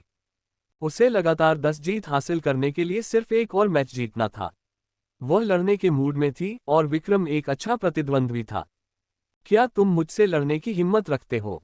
रक्षा रिंग में जीत के बाद रिंग मास्टर अंतिम मुकाबले के लिए अपने प्रतिद्वंदी का चयन कर सकता था। विक्रम ने किशन को हरा दिया। बाकी लोगों को लगा कि वे इतने शक्तिशाली नहीं हैं, इसलिए उन्होंने हार मान ली। देवांशी ने पहल करते हुए विक्रम को आमंत्रित किया। विक्रम मना करना चाहती थी, लेकिन उसके कंधे पर बैठी छोटी हरी कुतिया थोड़ी उत्साहित थी। वह फुफकार रही थी और उसे अनदेखा करना किसी के लिए भी मुश्किल था। उस समय उसे लड़ाई का पर्याप्त अनुभव नहीं हुआ था, और अब वह इसे जारी रखना चाहती थी। ड्रैगन ऐसे ही होते थे। उनके शरीर में लड़ने की प्रबल इच्छा होती थी और वे हार मानने को तैयार नहीं होते थे। जब उनका सामना शक्तिशाली विरोधियों से होता था तो वे और भी शक्तिशाली हो जाते थे। विक्रम ने स्नेहपूर्ण भाव प्रकट करते हुए कुछ हद तक असहाय होकर कहा, मैं वास्तव में आपके लिए कुछ नहीं कर सकती। अखाड़े में मौजूद उन दोनों लोगों को देखकर बाकी लोग उनकी लड़ाई का बेसब्री से इंतजार कर रहे थे। देवांशी ने लगातार 9 जीत हासिल की थी। इसके अलावा उन्होंने पहले भी मूल्यांकन में प्रथम स्थान प्राप्त किया था, इसलिए उनकी क्षमता सभी के लिए स्पष्ट थी। वहीं विक्रम ने अप्रत्याशित रूप से जीत हासिल की और किशन को हराया। फिलहाल उसकी साधना का स्तर एक रहस्य था। उसके पास एक शक्तिशाली पालतू जानवर था जिसमें बार ड्रैगन का वंश प्रतीत होता था। हालांकि ये 2 सितारा जानवर था, फिर भी यह 4 सितारा हिम वानर को कुचल सकता था। दोनों बराबर के थे। फिलहाल ये बताना असंभव था कि कौन ज्यादा ताकतवर है। मैदान पर एक विशाल जादुई घेरा जगमगा उठा। एक लंबी गर्जना के साथ 5 सितारा देवता चील जादुई घेरे के केंद्र में प्रकट हुई। उसके सुनहरे पंख चकाचौंध भरी धूप की तरह हवा में चमक रहे थे। उसके विशाल पंखों ने सबके सामने छाया डाल दी। उसके नुकीले पंजे और दांत हर चीज को चीर सकते थे। उसकी बर्फीली, निर्जीव आंखें विक्रम की ओर घूर रही थीं, जिससे लोग कांप उठे। विक्रम ने भौहें चढ़ाईं। उसे उम्मीद नहीं थी कि देवांशी का पालतू जानवर 5 सितारा श्रेणी का देव विभाजन करने वाला बाज होगा। चील और सांप स्वाभाविक शत्रु थे। भले ही लिटिल ग्रीन के शरीर में एजियो ड्रैगन का रक्त मौजूद था, लेकिन यह इस तथ्य को नहीं बदलता था कि उसने इससे पूरी तरह से जागृत नहीं किया था। इसके अलावा तारा स्तरों में अंतर बहुत अधिक था। इस प्रकार वंश प्रभुत्व कौशल अपना प्रभाव खो देगा। क्या तुम डर रहे हो? हार स्वीकार करने में अभी भी देर नहीं हुई है। श्वा। देवांशी ने अपने हाथ में मौजूद तह वाला पंखा खोला। पंखे की सतह पर बने जानवरों के चित्र जीवंत और सजीव प्रतीत हो रहे थे। गहरे रंग के ये चित्र किसी एक आंख की तरह लग रहे थे, मानो कोई बाघ अपने शिकार को देख रहा हो। उसने धीरे से पंखे को हिलाया और हवा का एक तेज झोंका आया। वह जबरदस्त गति से विक्रम की ओर बढ़ा।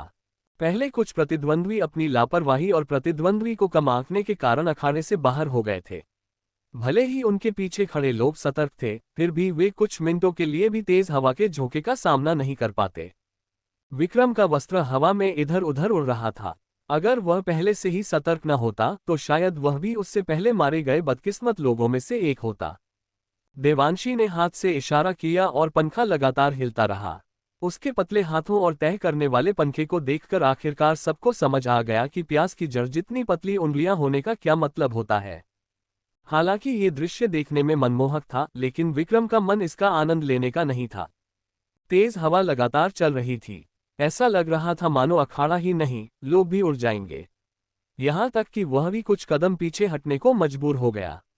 अगर उसके पूरे शरीर में व्याप्त आध्यात्मिक शक्ति उसके पैरों में प्रवाहित होकर उसे जमीन से मजबूती से न चिपकाए रखती, तो वह अब तक आकाश में उड़ चुका होता। देवांशी को उम्मीद नहीं थी कि विक्रम इतनी देर तक टिक पाएगी। उसने अपने हाथ से एक मंत्र बनाया और जमीन पर एक भंवर बन गया। तेज हवाएं बवंडर में बदल गईं। सौभाग्यवश रेफरी ने सूझबूझ दिखाते हुए किनारे पर सुरक्षा घेरा बना दिया, अन्यथा अखाड़ा सचमुच उड़ सकता था। फिर भी अखाड़े के अंदर का फर्श पूरी तरह से उखड़ गया था। सब लोग अचंभित रह गए। तो देवांशी ने पहले अपनी पूरी ताकत का इस्तेमाल नहीं किया था। अगर यह हवा उन पर चलती तो शायद उनकी त्वचा की एक परत उड़ जाती। विक्रम ने थोड़ा सा माथा सिकोड़ा। अगर यही चलता रहा तो उसे डर था कि बात नहीं बनेगी। बवंडर आने पर वह बिल्कुल भी स्थिर नहीं रह पाएगा। बांधो। लिटिल ग्रीन अचानक एक हरी रोशनी में बदल गया। उसका एक सिरा विक्रम के शरीर से बंधा था और दूसरा सिरा रिंग के बगल वाले खंभे से। तभी वह स्थिर होकर खड़ा हो पाया। हू बवंडर तेजी से गुजरा। उड़ती रेत और पत्थरों के बीच आसमान और धरती का रंग बदल गया। हवा इतनी तेज थी कि लोग मुश्किल से अपनी आंखें खोल पा रहे थे। देवांशी वास्तव में किशन से अधिक शक्तिशाली था। तूफान ने न केवल विक्रम की गतिशीलता को सीमित कर दिया, बल्कि उसकी आध्यात्मिक शक्ति का उपयोग करना भी असंभव बना दिया। अगर यह सिलसिला जारी रहा तो वह जल्द ही मर जाएगा। एक विचार के साथ उसने अपनी आध्यात्मिक शक्ति लिटिल ग्रीन में प्रवाहित कर दी। मानो विक्रम के इरादे को भांपते हुए लिटिल ग्रीन ने अपनी पूंछ को जोर से घुमाया और विक्रम ने उस बल का लाभ उठाते हुए छलांग लगाए और सफलतापूर्वक तूफान से बच निकला। हालांकि तूफान एक परछाई की तरह उनके ठीक पीछे पीछे चल रहा था। लगता है ये थोड़ा मुश्किल होने वाला है। विक्रम की आकृति अखाड़े में तेजी से इधर उधर भाग रही थी। उसकी गति मानो धुंधली सी हो गई थी। चकमा देते हुए वह जवाबी कार्रवाई के बारे में सोच रहा था। देवांशी का शरीर भी तेज हवाओं से घिरा हुआ था, जो एक सुरक्षात्मक कवच के समान थी। कम समय में उसकी सुरक्षा को भेदना असंभव था, इसलिए लिटिल ग्रीन की सिर पर हथौड़ा मारने की कला बहुत प्रभावी नहीं रही। हालांकि विक्रम कुछ सोच ही पाता कि देवांशी के हाथ में मौजूद पंखा फिर से घूमने लगा और अनगिनत सुनहरी रोशनी चारों दिशाओं में फैल गई। तेज हवा के साथ मिलकर यह और भी भयंकर प्रतीत हुई। तेज हवा का झोंका जमीन पर आया और विक्रम बाल बाल बच गया। अचानक जमीन पर एक बड़ी दरार पड़ गई और उसकी शक्ति से वह घायल हो गया।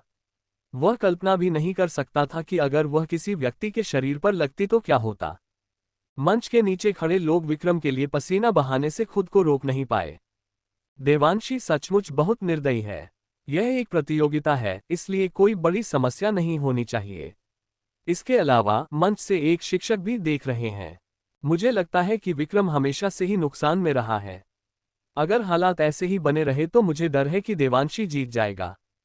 ये कहना मुश्किल है। अभी आखिरी पल नहीं आया है, इसलिए नतीजा अभी भी अनिश्चित है। विक्रम और देवांशी मंच पर कांप रहे थे। दर्शक भी निष्क्रिय नहीं थे और मंच के नीचे वे आपस में गर्मागर्म चर्चा कर रहे थे। फिलहाल विक्रम लिटिल ग्रीन के उड़ने वाले बादल और बंधन कौशल के सहारे ही मंच पर मजबूती से टिके रहने में कामयाब था। लिटिल ग्रीन के आक्रमण कौशल सीमित थे और वे देवांशी की रक्षा पंक्ति को भेद नहीं पा रहे थे। वंशानुक्रम का प्रभुत्व तो और भी अप्रभावी साबित हो रहा था। हालांकि देवांशी शक्तिशाली है, लेकिन ऐसा नहीं है कि उसे हराना नामुमकिन है। जैसे ही मैं उसके करीब पहुंचूंगी, उसकी चालें बेअसर हो जाएंगी। अगर मंच पर लड़ाई किसी मार्शल आर्टिस्ट के बीच होती तो स्थिति कहीं ज्यादा आसान होती। बलपूर्वक आगे बढ़ो। उनके जैसे पशु प्रबंधक आमने सामने की लड़ाई से सबसे ज्यादा डरते थे। आखिरकार शारीरिक रूप से उनकी क्षमता हम जैसे मार्शल आर्टिस्टों से कहीं अधिक है। मंच के नीचे मौजूद कुछ मार्शल आर्ट अभ्यासकर्ताओं ने इन शब्दों को बहुत तर्कसंगत मानते हुए सहमति में सिर हिलाया। हालांकि कुछ पशु प्रशिक्षकों को ये सुनकर अच्छा नहीं लगा। भूल जाओ, हम मूर्ख नहीं हैं। हम तुम्हें इतनी आसानी से पास कैसे आने दे सकते हैं। मुझे डर है कि हमारे पालतू जानवर तुम्हें बीच रास्ते में ही पीट पीट कर गिरा देंगे। अगर आप मुझसे पूछें तो बीस्ट मास्टर्स मार्शल आर्ट के अभ्यासकर्ताओं से कहीं अधिक शक्तिशाली होते हैं। आखिरकार उनकी तकनीकें निरंतर बदलती रहती हैं और उन्हें अपने पालतू जानवरों का समर्थन प्राप्त होता है। वे मार्शल आर्ट के अभ्यासकर्ताओं की तरह नहीं होते जिनके पास केवल शारीरिक बल होता है। पशु गुरुओं का अभिमानी रवैया मार्शल आर्टिस्टों की नज़रों में कुछ हद तक चिढ़ पैदा कर रहा था। शुरू में तो चर्चा इस बात पर केंद्रित थी कि विक्रम घेराबंदी से कैसे बाहर निकल सकता है। कौन बेहतर था, वह या देवांशी? अप्रत्याशित रूप से बहस इस बात पर पहुंच गई कि मार्शल आर्टिस्ट या पशु प्रशिक्षक में से कौन अधिक शक्तिशाली है। तुम्हारे नाजुक शरीर को देखते हुए, अगर तुम्हारे पालतू जानवर तुम्हारा सहारा न होते तो मुझे डर है कि तुम मंच पर 15 मिनट से ज्यादा टिक भी नहीं पाते। फिर भी तुम इतनी घमंडी बातें कहने की हिम्मत करते हो। अगर तुम में हिम्मत है तो अपने पालतू जानवरों के पीछे मत छुपो। ये तो बहुत मजेदार है। तुम लोग तो सीधे साधे हो और तुम्हारे अंग भी अच्छे से विकसित हैं। हमें तुमसे व्यक्तिगत रूप से लड़ने की जरूरत ही नहीं है। हमारे बुलाए हुए पालतू जानवर ही तुम्हें कुचल देंगे। जागृत मार्शल आर्ट और जागृत पशु प्रशिक्षकों के बीच विवाद चल रहा था।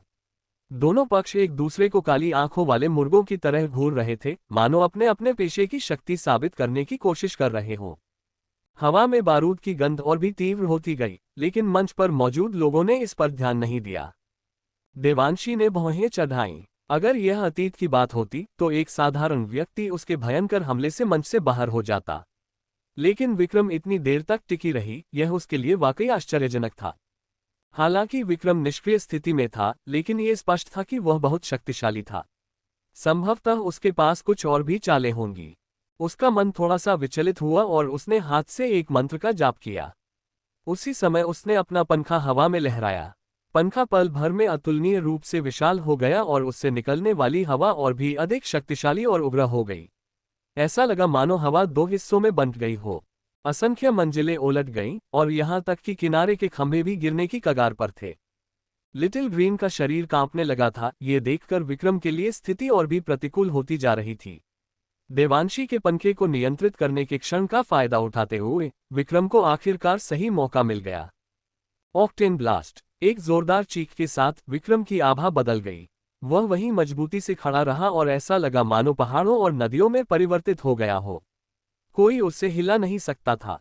उसकी भयंकर मुट्ठी एक विशाल हरे पहाड़ में तब्दील हो गई और देवांशी पर टूट पड़ी, जिससे सब कुछ कुचलने वाली ताकत से दब गया। यहां तक कि पहले का हिंसक तूफान भी उस शक्तिशाली दबाव के आगे थम गया। देवांशी की पुतलियां अचानक सिकुड़ गईं। वह बचाव करना चाहती थी, लेकिन बहुत देर हो चुकी थी। धमाका! अखाड़े में मची तेज आवाज ने तुरंत ही सबका ध्यान अपनी ओर खींच लिया। जो दो समूह अभी कुछ देर पहले तक आपस में झगड़ रहे थे, उन्होंने मंच पर हो रहे दृश्य को देखा और अचानक उनके चेहरे पर एक स्वप्निल भाव प्रकट हो गया। मैंने गलत नहीं देखा। विक्रम ने अभी जो इस्तेमाल किया वह एक मार्शल आर्ट कौशल प्रतीत होता है। आपने गलत नहीं देखा, ये ऑक्टेन ब्लास्ट है। मंच पर बना विशाल और गहरा गड्ढा किसी मार्शल आर्ट कौशल का ही प्रमाण था। इस समय सभी लोग स्तब्ध होकर उसे घूर रहे थे। क्या उन्होंने यह नहीं कहा था कि विक्रम एक पशु प्रभु है? वह अभी भी मार्शल आर्ट की तकनीकों का उपयोग कैसे कर सकता है? क्या ऐसा हो सकता है कि वह मार्शल आर्टिस्ट और जानवरों का स्वामी दोनों हो? सभी ने ठंडी हवा में गहरी सांस ली। टूटे हुए मंच को देखकर लग रहा था कि वह उनके बल के आगे ढहने की कगार पर है। सौभाग्य से अकादमी ने मंच बनाते समय कोई कमी नहीं छोड़ी थी, वरना अब तक तो वह ढह चुका होता। कुछ देर बाद रेफरी की आवाज सुनाई दी। विक्रम जीत गया। इस समय विक्रम वास्तव में इसके हकदार थे। सबकी निगाहें प्रशंसा से भरी हुई थीं। ये जानना जरूरी था कि विक्रम ने सबसे पहले किशन को हराया था। उसके 2 सितारा पालतू जानवर ने 4 सितारा पालतू जानवर को वश में कर लिया था और फिर उसने देवांशी को हराया। ये पता चला कि वह वास्तव में मार्शल आर्ट और पशुपालन दोनों का एक साथ अभ्यास कर रहा था। वह दोनों ही क्षेत्रों में बेहद निपुण था। दोनों शीर्ष विशेषज्ञ निराशा से व्याकुल थे। अकादमी के अन्य प्रतिष्ठित व्यक्तियों की तो बात ही छोड़िए। निस्संदेह विक्रम ने प्रतियोगिता में प्रथम स्थान प्राप्त किया था। ऐसा नतीजा किसी ने सोचा भी नहीं था।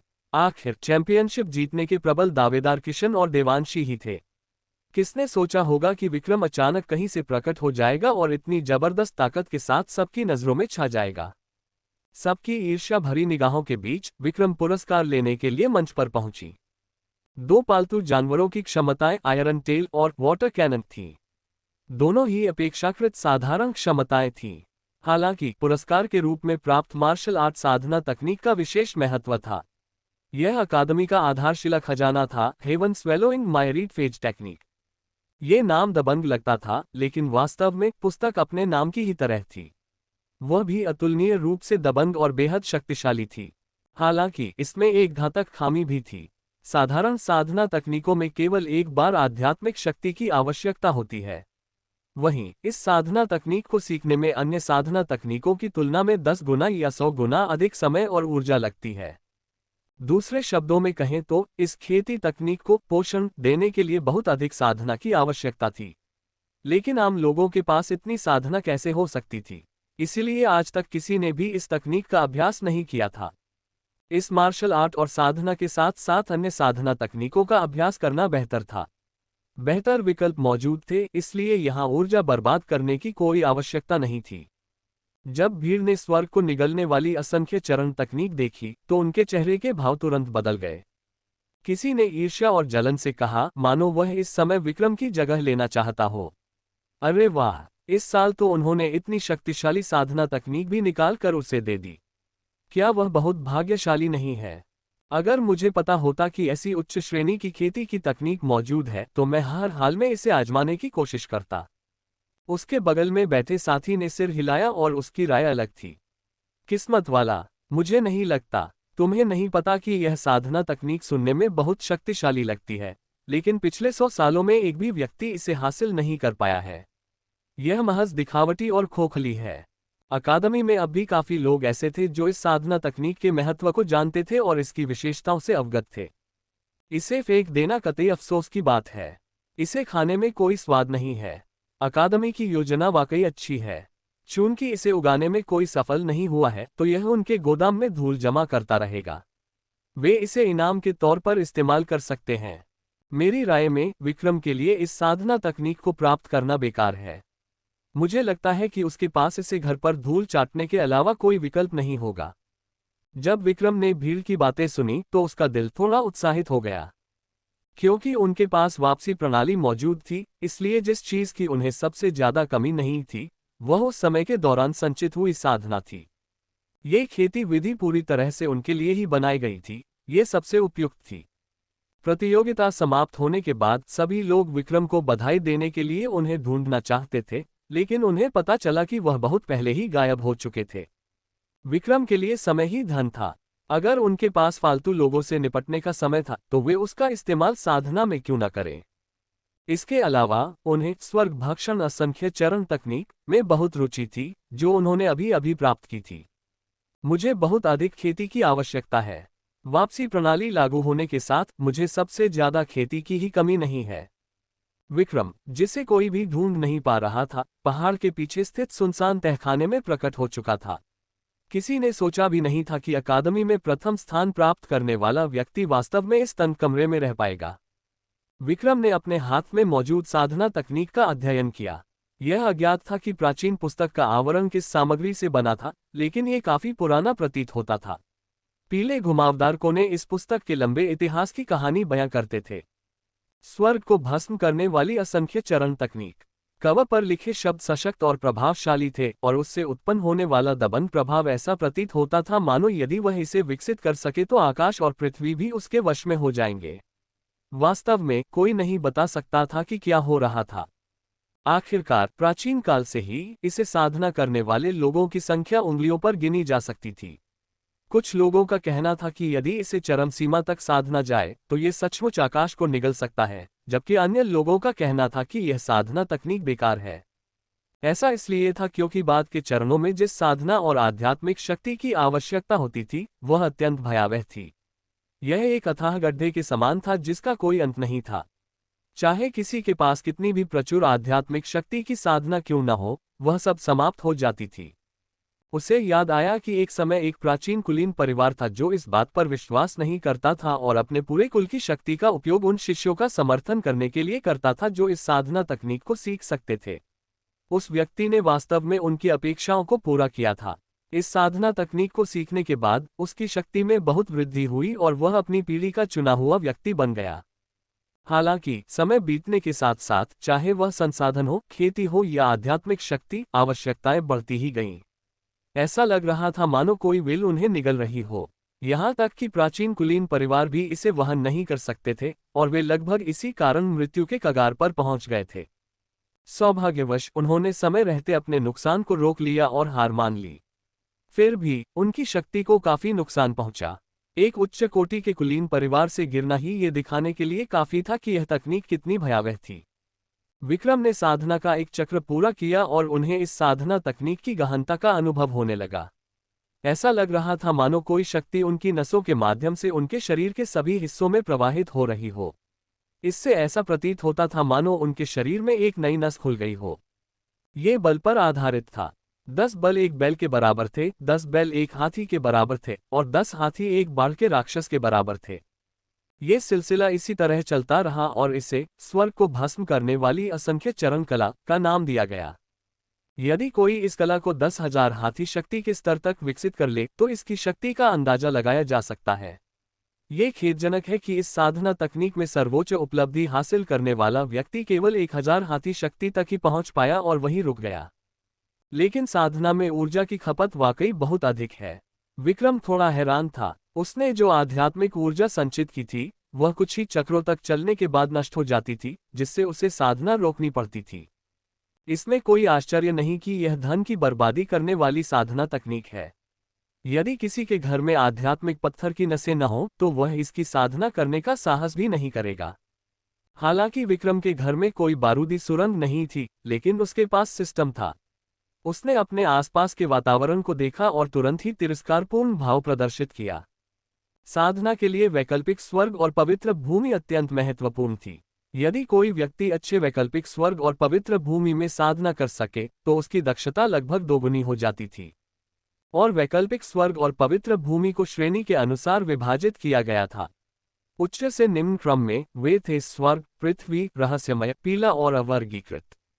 तहखाने का रहने का माहौल बेहद खराब था। वहां की स्थितियां तो सामान्य स्थिति से भी बदतर थीं। उसे अपना निवास स्थान बदलने का कोई न कोई रास्ता निकालना ही था। विक्रम ने अपनी संपत्ति का हिसाब लगाया। पहले मिले सभी क्रिस्टल पत्थरों का इस्तेमाल उसने भंडारण थैले और आध्यात्मिक ऊर्जा जल खरीदने में कर दिया था। अब उसके पास केवल 100,000 का बोनस बचा था जो उसे अभी अभी मिला था। यह ऊंट के मुंह में जीरा जैसा था। बेहतर घर खरीदने के लिए यह बिल्कुल भी पर्याप्त नहीं था। एक पैसा भी हीरो को हरा सकता है। लगता है मुझे अभी भी पैसे कमाने होंगे। विक्रम ने कुछ देर सोचा और मार्शल आर्ट एसोसिएशन में जाकर मिशन स्वीकार करने का फैसला किया। आखिरकार उनकी मौजूदा क्षमता को देखते हुए और उच्च स्तरीय मिशनों को ध्यान में रखते हुए कम से कम मध्यम स्तर के मिशन उनके लिए कोई समस्या नहीं होंगे। जब वह मार्शल आर्ट एसोसिएशन की ओर बढ़ा तो वहां आमतौर पर कम लोगों की तुलना में अब अंदर और बाहर लोगों की 3 कतारें थीं। दरवाजे से अंदर जाना लगभग असंभव था। उन्हें पता नहीं था कि क्या हुआ था, लेकिन आज का दिन खासकर व्यस्त था। सड़क के दोनों ओर कई लोग शो देख रहे थे। विक्रम ने पूछे बिना नहीं रह सकी, आज क्या हो रहा है? यहाँ तो हर तरफ भीड़ लगी है। क्या कोई खास घटना घटी है? उस व्यक्ति ने उत्साह से कहा, आपको अभी तक पता नहीं है ना? अगर कोई साधारण सदस्य नाम पर पैसे बेच रहा है तो उसे 1000 क्रिस्टल मिल सकते हैं। अगर कोई वरिष्ठ सदस्य है तो उसे 5000 क्रिस्टल मिल सकते हैं। ये सुनकर विक्रम और भी ज्यादा उलझन में पड़ गया। नाम के लिए पैसा बेचने का क्या मतलब है? उसने हैरानी भरी नजर से देखा। तुम्हें इतनी बड़ी खबर की जानकारी भी नहीं है। चारों प्रमुख ताकतें लोगों को अगवा करने के लिए दौड़ रही हैं। विक्रम पूरी तरह से साधना में लीन था और उसने अकादमी के किसी भी व्यक्ति से बात नहीं की। ये कहा जा सकता है कि उसने बाहरी दुनिया पर ध्यान ही नहीं दिया। उसे विस्तृत पूछताछ के बाद ही पता चला। शहर में 4 प्रमुख ताकतें थीं, अर्थात broken sword escort agency, green lotus medicine shop, wind and cloud Daoist dojo और 1000 बीस्ट चैम्बर ऑफ कॉमर्स। पता चला कि उन्होंने हाल ही में एक नए स्वर्ग की खोज की थी। दरअसल उसमें मध्यम स्तर की रहस्यमयी आध्यात्मिक ऊर्जा की एक नस मौजूद थी। संयोगवश यह आध्यात्मिक ऊर्जा का स्रोत किसी भी शक्ति के स्वामित्व में नहीं था, इसलिए सभी शक्तियां इस पर अपना अपना अधिकार चाहती थीं। इस आध्यात्मिक ऊर्जा के स्रोत के स्वामित्व का निर्धारण करने के लिए चारों प्रमुख शक्तियों के बीच कई विवाद हुए। अंत में उन्होंने एक प्रतियोगिता आयोजित करने का निर्णय लिया। निष्पक्षता के लिए इसमें केवल युवा पीढ़ी की भागीदारी सीमित रखी गई थी। अंतिम विजेता को आत्मा की नस का आधा हिस्सा मिलेगा और शेष 3 शक्तियां बाकी हिस्से को बराबर बराबर बांट लेंगी। ये प्रतियोगिता टीम के रूप में आयोजित की जाएगी और बाहरी सहायता भी ली जा सकती है। इसलिए सभी लोग मार्शल आर्ट एसोसिएशन की ओर दौड़ पड़े और लोगों को भर्ती करने लगे। इनमें से 1020 चैम्बर ऑफ कॉमर्स बेहद धनी था और उन्होंने बड़ी रकम खर्च की थी। ऐसा लग रहा था कि वे इस बार स्पिरिट वेन को हासिल करने के लिए दृढ़ संकल्पित थे। तो फिर प्रतियोगिता में उनकी जीत का इनाम क्या होगा? उस व्यक्ति ने सिर हिलाकर यह जताने की कोशिश की कि उसे पता नहीं है। हम जैसे लोगों को कैसे पता चलेगा? शायद प्रतियोगिता में भाग लेने के बाद ही पता चलेगा। आखिर चारों बड़े गुटों ने मिलकर इसका आयोजन किया है, तो इनाम भी बुरा नहीं होना चाहिए।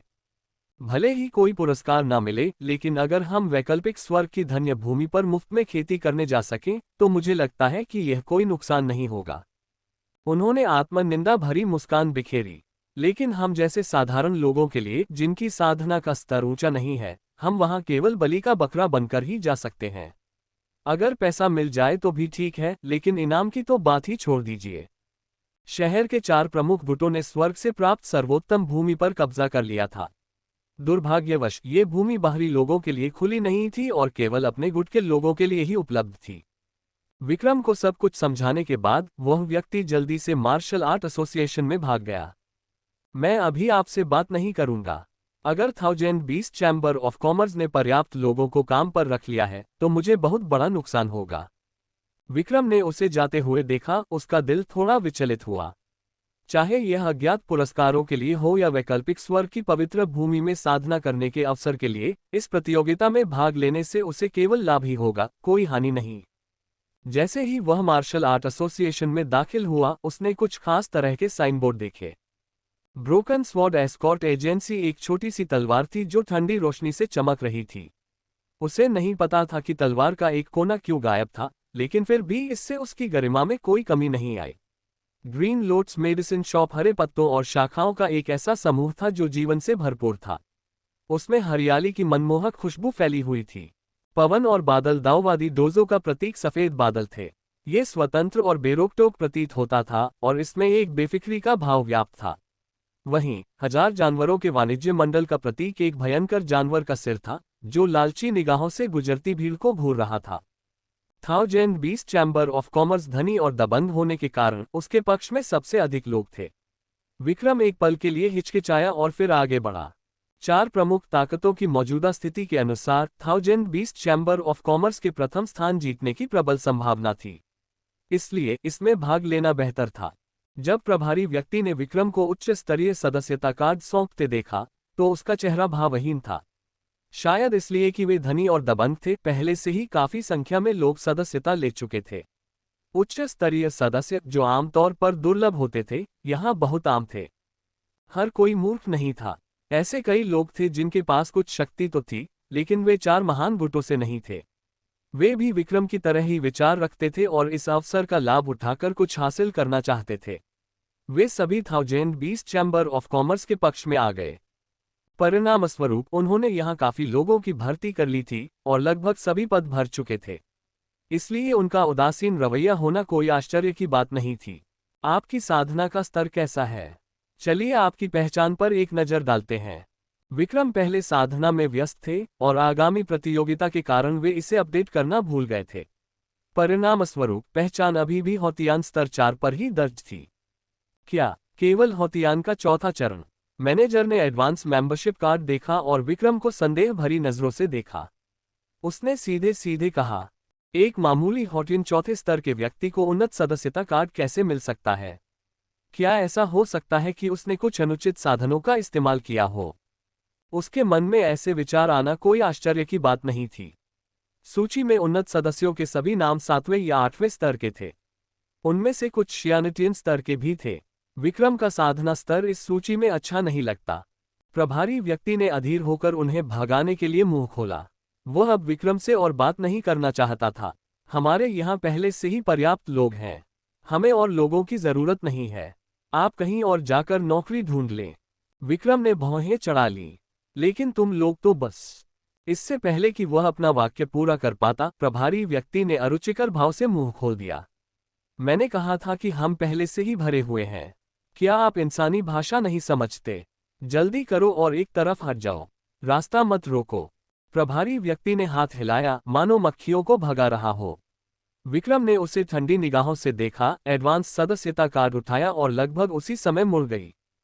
2020 चैम्बर ऑफ कॉमर्स में एक और व्यक्ति को उन्नत सदस्यता कार्ड के साथ शामिल किया गया, लेकिन उसकी साधना पहले ही शियानिटियन अवस्था तक पहुंच चुकी थी। हमारी 2020 चैम्बर ऑफ कॉमर्स आपका स्वागत करती है। हमें उम्मीद है कि हम इस प्रतियोगिता में मिलकर कड़ी मेहनत करेंगे। अपने पीछे से आती आवाज सुनकर विक्रम ने उदासीनता से मुस्कुरा दिया। उसे लगा कि यह बेहद विडंबनापूर्ण है। हे, यहाँ तो बहुत लोग हैं। इसे भूल जाओ। चूंकि यहाँ कोई बचा ही नहीं था, इसलिए उनके रहने के लिए जगह थी। उसे बस यही उम्मीद थी कि जब प्रतियोगिता का समय आएगा तो 2020 चैम्बर ऑफ कॉमर्स के सदस्यों को इसका पछतावा नहीं होगा। विक्रम अपने सामान्य शांत रूप में लौट आया। हालांकि उसकी निगाहों की गहराई में थोड़ी सी शीतलता झलक रही थी। जैसे ही वह ब्रोकन स्वॉर्ड एस्कॉर्ट एजेंसी की ओर जाने वाला था, उसने दक्षिण पूर्व से एक परिचित महिला की आवाज सुनी। निहाल, तुम हद से ज्यादा कर रहे हो। विक्रम अचानक रुक गया और आवाज की दिशा में देखने लगा। आवाज पवन और बादल डोजो की ओर से आ रही थी। यह आवाज कुछ इस तरह लग रही है। उसी समय विंड एंड क्लाउड डोजो में देवांशी ने अपने सामने खड़े आदमी को गुस्से से घूरा। उसके बर्फ जैसे सफेद गालों पर लालिमा के 2 धब्बे उभर आए। ये पता नहीं था कि वह गुस्से में थी या शर्मिंदा। निहाल, तुम सच में पवन और बादल डोजो में सभी का अपमान कर रहे हो। तुमने तो सार्वजनिक रूप से मुझे छूने की हिम्मत भी की। उसके सामने खड़ा व्यक्ति बैंगनी रंग का चोगा पहने हुए था। यह एक उत्कृष्ट बैंगनी सुनहरे रंग के कुंडलित बादल जैसे जानवर की खाल से बना था। इससे न केवल आध्यात्मिक शक्ति बढ़ती थी, बल्कि इसकी रक्षा क्षमता भी उत्कृष्ट थी। उसके सिर पर बैंगनी सुनहरे रंग का मुकुट उसे और भी प्रभावशाली बना रहा था। उसकी निगाह देवांशी के शरीर पर पड़ी, जो कुछ हद तक खुला हुआ था, जिससे वह थोड़ा चंचल प्रतीत हो रहा था। तुम इतने गुस्से में क्यों हो? वैसे भी अब बस कुछ ही समय की बात है, तुम मेरी हो जाओगी। तुम्हें ऐसे कठोर शब्द बोलने और सबको हंसाने की क्या जरूरत है? उसके आत्मधर्मी रवैये को देखकर ऐसा लग रहा था कि वह उसके साथ कोई मामूली सी बात कर रहा है। देवांशी अब और बर्दाश्त नहीं कर सकी। उन्होंने पंखा लहराया और कुछ करने ही वाली थी कि बगल में खड़े व्यक्ति ने उन्हें पीछे खींच लिया। वरिष्ठ मार्शल सिस्टर, जल्दबाजी मत कीजिए। आप इस बदमाश की चाल में फंस गई हैं। यह मार्शल आर्ट्स एसोसिएशन है, हम यहाँ कोई गड़बड़ नहीं कर सकते। विंड एंड क्लाउड डोजो पहले से ही मुश्किल दौर से गुजर रहा था। ऐसे खलनायक के लिए मार्शल आर्ट एसोसिएशन को नाराज करना उचित नहीं था। देवांशी ने अपने पंखे का हैंडल कसकर पकड़ा और अनिच्छा से उसे बंद कर दिया। उसने ठंडी निगाहों से निहाल को घूरा। मेरे रास्ते से हट जाओ। निहाल ने उदासीनता से मुस्कुराते हुए कहा, तुम्हारा स्वभाव बहुत गुस्सैल है।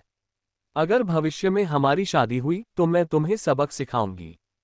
मैं फिर से कह रहा हूं, दफा हो जाओ। देवांशी की आंखों में हत्या का इरादा लगभग स्पष्ट था, लेकिन निहाल ने इसे महसूस नहीं किया। अगर हमें लड़ना ही है तो हमें प्रतियोगिता वाले दिन ही लड़ना चाहिए। हमें अपनी ऊर्जा बचानी चाहिए। ये कहकर वह अपने आदमियों के साथ अकड़ते हुए चला गया। उसने देवांशी को एक अर्थपूर्ण नजर से देखा, उसकी आंखों में जीतने का दृढ़ संकल्प झलक रहा था। भीड़ में विक्रम ने संयोगवश ये दृश्य देखा। पता चला कि देवांशी पवन और बादल डोजो की सबसे बड़ी बेटी थी। पिछले कुछ वर्षों में पवन और बादल डोजो का पतन दिन प्रतिदिन होता जा रहा था, यहाँ तक कि केवल देवांशी को ही कुछ हद तक शक्तिशाली माना जा सकता था। बाकी कुछ अच्छे थे, कुछ बुरे। सौभाग्य से वह अब भी काफी सक्षम थी। उसकी प्रतिभा तो असाधारण थी ही, साथ ही वह बेहद मेहनती भी थी। फिर भी वह विंड एंड क्लाउड डोजो को पतन से नहीं बचा सकी। अगर इस बार वह प्रथम स्थान प्राप्त नहीं कर सकी और स्पिरिट वेन हासिल नहीं कर पाई तो उनका वंश समाप्त हो जाएगा। और देवांशी को भी 1000 जानवरों के वाणिज्य मंडल के युवा स्वामी निहाल से शादी करने के लिए मजबूर होना पड़ेगा। वरिष्ठ मार्शल सिस्टर, हम क्या करें? आज हम ज्यादा लोगों को भर्ती नहीं कर पाए और उन सभी को 1020 चैम्बर ऑफ कॉमर्स ने छीन लिया। अगर यही सिलसिला जारी रहा तो मुझे डर है कि। देवांशी ने अपने होंठ दबाए और भीड़ में चारों ओर देखा। उसकी नज़र विक्रम की निगाहों से मिली और उसकी आंखें चमक उठी। अब उसके पास एक तैयार मददगार मौजूद था। वह पहले भी विक्रम की ताकत का अनुभव कर चुकी थी। अगर वह उसकी मदद कर सके तो उसके सफल होने की संभावना बढ़ जाएगी। देवांशी ने उनका अभिवादन करते हुए कहा, क्या संयोग है, मुझे उम्मीद नहीं थी कि आपसे यहाँ मुलाकात होगी। विक्रम ने सिर हिलाया। क्या संयोग है? देवांशी को कुछ कहते हुए देखकर, लेकिन हिचकिचाते हुए, विक्रम ने मन ही मन कुछ अनुमान लगा लिए।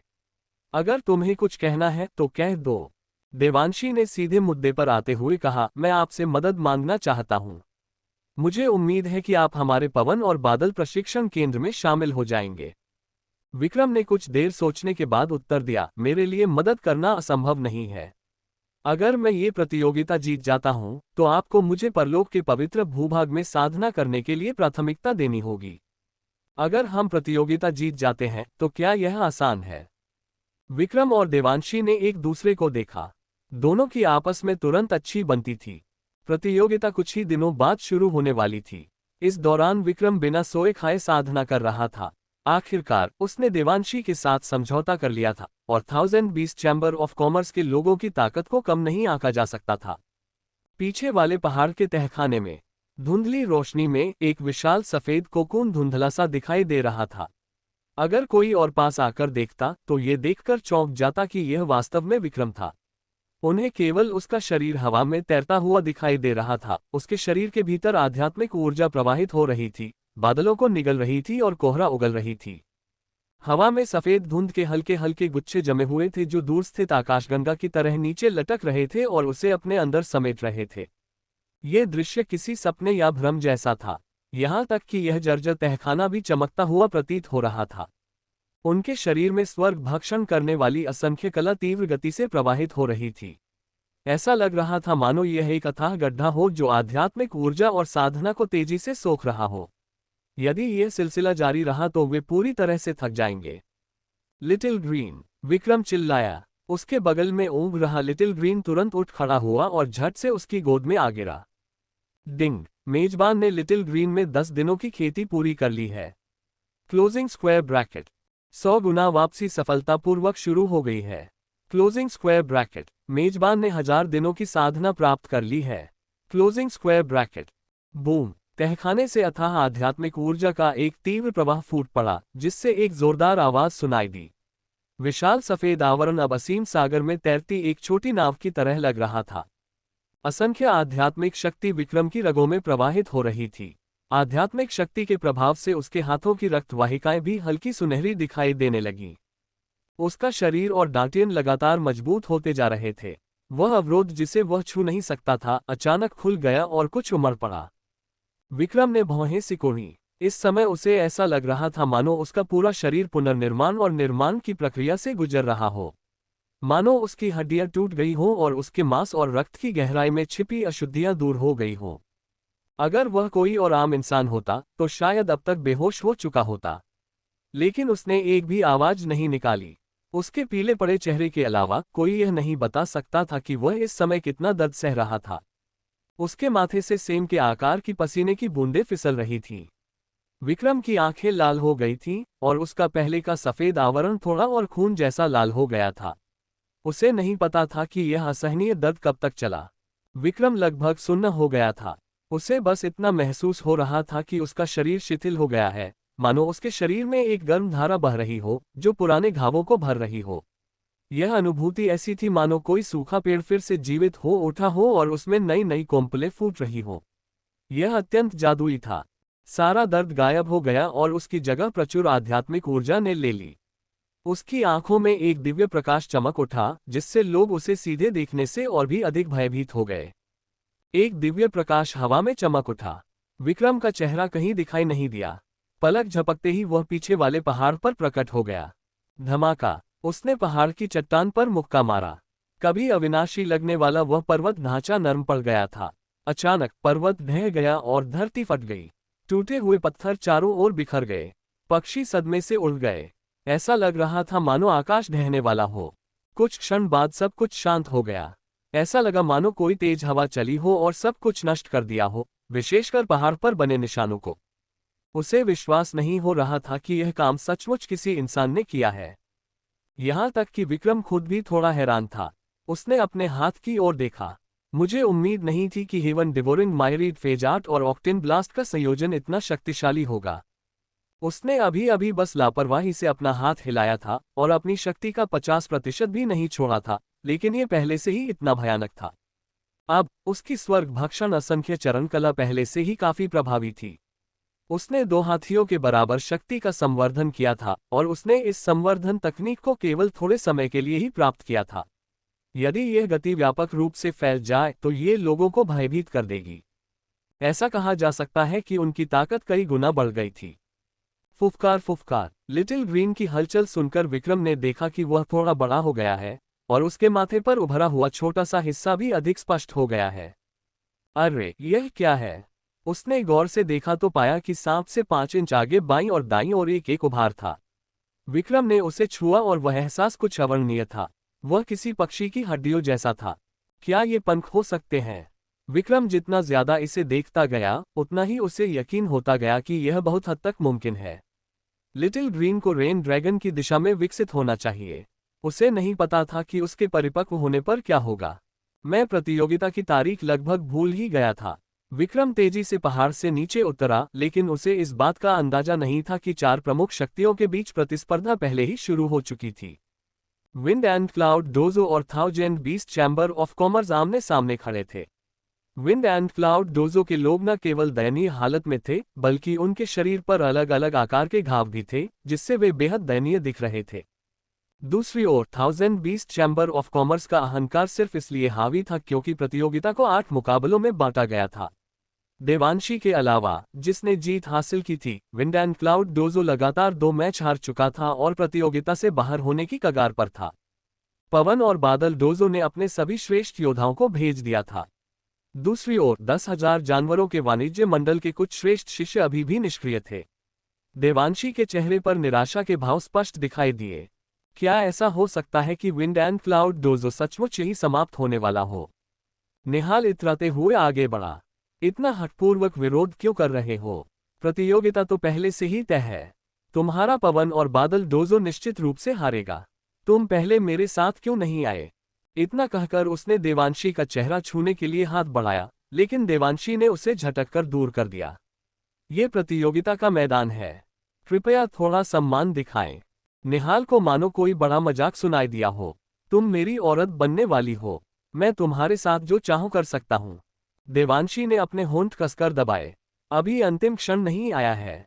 परिणाम अभी अनिश्चित है। खुद पर इतना गर्व मत करो। इसी क्षण अखाड़े से रेफरी की आवाज सुनाई दी। हजारों राक्षसों का वाणिज्य मंडल बनाम पवन और बादल दाववादी संप्रदाय। हजारों राक्षसों का वाणिज्य मंडल विजयी हुआ। एक और हार। देवांशी का चेहरा तुरंत पीला पड़ गया। अगर वह एक और मैच हार जाती तो प्रतियोगिता में भाग लेने की उसकी योग्यता रद्द हो जाती। अगर उसे जीतना था तो उसे लगातार 4 मैच जीतने थे। ये करना नामुमकिन था। निहाल की अस्पष्ट निगाहें देवांशी पर घूमी। लगता है मुझे तुरंत लोगों को हमारी शादी की व्यवस्था करने का आदेश देना होगा। वह मुड़ा और एक क्रूर मुस्कान के साथ चला गया। देवांशी की आंखें गुस्से से लाल थीं। उसने मुट्ठी भींच ली और चटकने की आवाजें निकाली। बाकी लोग डर गए कि कहीं वह कोई जल्दबाजी में कदम न उठा ले। वरिष्ठ मार्शल सिस्टर, बड़ी तस्वीर सबसे महत्वपूर्ण है। हम तुम्हें उस नीच से शादी नहीं करने देंगे। हालांकि उसने ऐसा कहा, लेकिन सबके चेहरों के भाव अच्छे नहीं लग रहे थे। वरिष्ठ मार्शल सिस्टर, हमें क्या करना चाहिए? हमारी तरफ से लगभग कोई भी मंच पर नहीं जा सकता। उसके बगल से छोटी बहन के रोने की आवाज आ रही थी। क्या विक्रम अभी तक नहीं पहुंची? दरवाजे की रखवाली कर रहे छोटे मार्शल ब्रदर ने अपना सिर हिलाया। क्या ऐसा हो सकता है कि वह मौके पर ही पीछे हट गया हो या फिर उसे thousand beast chamber of commerce को नाराज करने का डर हो? देवांशी के मन में कई विचार कौंधे और वह आह भरे बिना नहीं रह सकी। उसने पहले सोचा था कि विक्रम एक महत्वपूर्ण व्यक्ति है, लेकिन उसने यह उम्मीद नहीं की थी कि वह इतना साधारण होगा। अंततः गलती मेरी ही थी कि मैंने उसे जरूरत से ज्यादा आंक लिया। ये सुनकर पवन एवं बादल विद्या के सदस्य और भी घबरा गए। तो अब हमें आगे क्या करना चाहिए? अखाड़े में प्रवेश करने का समय लगभग आ गया था, लेकिन उनमें से कोई भी प्रवेश नहीं कर सका। अध्याय। अगर आप सचमुच ऐसा नहीं कर सकते तो हार मान लीजिए और अपनी सबसे बड़ी बहन को सीधे हमारे युवा स्वामी से शादी करने दीजिए। ऐसा कौन कहता है? अब जबकि विंड एंड क्लाउड डोजो में लोग नहीं बचे हैं तो यहाँ संघर्ष करना हमारे समय की बर्बादी है। 1020 चैम्बर ऑफ कॉमर्स के लोग तिरस्कार भरी नजरों से देखने लगे और तुरंत हंसने लगे। उनकी आंखों में घृणा और तिरस्कार साफ झलक रहा था। पवन और बादल डोजो के लोग इतने क्रोधित थे कि उनके शरीर कांप रहे थे। ये हद से ज्यादा है। मुझे इन्हें सबक सिखाना ही होगा। एक शिष्य को जबरदस्ती उठते देख देवांशी ने उसे जाने का आदेश दिया। तुम उन्हें बिल्कुल नहीं हरा सकते। अगर तुम जाओगे तो बेवजह जान माल का नुकसान होगा। रेफरी ने भावहीन चेहरे के साथ प्रतियोगिता के नियम घोषित किए। अंतिम क्षण में यदि कोई और मंच पर नहीं जाता है तो आप प्रतियोगिता में भाग लेने की योग्यता खो देंगे। पीले चेहरे वाले युवक ने खांसते हुए कहा, खांसी वरिष्ठ मार्शल सिस्टर, मुझे जाने दीजिए। मैं अभी भी कर सकता हूँ। नहीं मार्शल ब्रदर झांग, अभी अभी हुए मुकाबले में आप बुरी तरह घायल हो गए थे और अभी तक ठीक नहीं हुए हैं। अगर आप अभी ऊपर जाते हैं तो आप सीधे मौत को दावत दे रहे होंगे। आप अपनी जान से खिलवाड़ नहीं कर सकते। अगर मेरी जान भी चली जाए तो भी मैं आखिरी पल तक लड़ूंगा। मैं उस नीच निहाल को कभी कामयाब नहीं होने दूंगा। जीशान अपनी उत्तेजना के बारे में बात करते हुए और भी जोर से खांसने लगी। लेकिन वह उसे इस हालत में मंच पर कैसे जाने दे सकती थी? देवांशी की आंखें लाल थीं। उसका दिल गहरी निराशा से भरा हुआ था। क्या सच में बातचीत की कोई गुंजाइश नहीं थी? रेफरी जैसे ही परिणाम घोषित करने वाला था, एक ठंडी पुरुष आवाज सुनाई दी। मुझे देर हो गई। देवांशी के लिए ये प्रकृति की ध्वनि के समान थी। उसने अचानक पीछे मुड़कर देखा। वह दिवंगत विक्रम थे। मुझे खेद है, मैं साधना में इतना मग्न था कि समय का ध्यान ही नहीं रहा। कहीं बहुत देर तो नहीं हो गई? अभी देर नहीं हुई है। जब तक तुम यहाँ हो सब ठीक है, मैंने सोचा था। देवांशी शर्म से सिर झुका लिया। वह अपना वाक्य पूरा नहीं कर पाए, लेकिन 1020 चैम्बर ऑफ कॉमर्स के लोग उसकी जगह बोलने लगे। मुझे लगा था कि तुम काया हो। हमारा नाम सुनकर भी तुम सामने आने की हिम्मत नहीं कर पाए। 1020 चैम्बर ऑफ कॉमर्स अभी भी इस बात को लेकर असमंजस में था कि देवांशी ने जिस बाहरी सहायता का आह्वान किया था वह कौन था। जब उन्होंने देखा कि वह वास्तव में एक अपरिचित चेहरा था तो कोई बात नहीं, लेकिन पहचान पत्र से ये भी पता चला कि वह हॉटियन स्तर 4 पर था, इसलिए उन्होंने विक्रम को बिल्कुल भी गंभीरता से नहीं लिया। देवांशी ने चिंता से विक्रम की ओर देखा। उसे डर था कि वह इसे संभाल नहीं पाएगा। 1000 जानवरों के वाणिज्य मंडल के विक्रम के लोग वाकई आसान नहीं हैं। अगर आप अभी पीछे हटने का फैसला करते हैं तो मैं आपको दोष नहीं दूंगा। वह पहले से ही विक्रम के आने से बहुत खुश थी। जैसा कि निहाल ने कहा था, मामला पहले ही सुलझ चुका था। भले ही विक्रम कितना भी शक्तिशाली क्यों न हो, उसके लिए लगातार 4 मैच जीतना नामुमकिन था। इसके अलावा 1020 चैम्बर ऑफ कॉमर्स के कुछ महान विशेषज्ञ अभी तक मैदान में उतरे भी नहीं थे। विक्रम ने उसे आश्वस्त करते हुए कहा, चूंकि मैंने तुमसे वादा किया है, मैं इसे जरूर करूंगी। आखिरी समय में पीछे हटने का कोई कारण नहीं है। तुम्हें बस एक बात याद रखनी है और वैकल्पिक स्वर्ग की पवित्र भूमि तैयार करनी है। उसका चेहरा इतना शांत था मानो सारी कठिन समस्याएं आसानी से हल हो जाएंगी। देवांशी स्तब्ध रह गई जब उसने विक्रम को अखाड़े में आते देखा। वह अभी भी अचंभित थी। उस बेरोक-टोक और निर्मल पीठ का दृश्य उसकी आंखों में जम गया था। न जाने क्यों, इससे उसे कुछ हद तक सुकून का एहसास हुआ। हालांकि वरिष्ठ भाई झाओ और पहले के कुछ अन्य वरिष्ठ भाई बहनों ने संदेह भरी निगाहों से देखा और बेचैनी से कहा, बड़ी बहन, क्या आप जिस व्यक्ति को ढूंढ रही हैं वह ठीक है? वह अभी हौतियान राज्य स्तर के 4थे रैंक पर ही है। वह निश्चित रूप से यह कर सकता है। किसी कारणवश देवांशी को विक्रम पर एक अजीब सा भरोसा था। लेकिन उनकी साधना का स्तर, शिक्षा का स्तर ही सब कुछ नहीं होता। उसने एक बार अकादमी में एक प्रतियोगिता में मुझे हरा दिया था। ये सुनकर सभी लोग अचंभित रह गए। आखिरकार देवांशी को सार्वजनिक रूप से पवन और बादल डोजो का सबसे शक्तिशाली व्यक्ति माना जाता था। निहाल ने शोरगुल देखा और अपनी आंखें सिकोड़ने से खुद को रोक नहीं पाया। उसने अपने बगल में खड़े लोगों से पूछा, क्या कोई इस बच्चे को जानता है?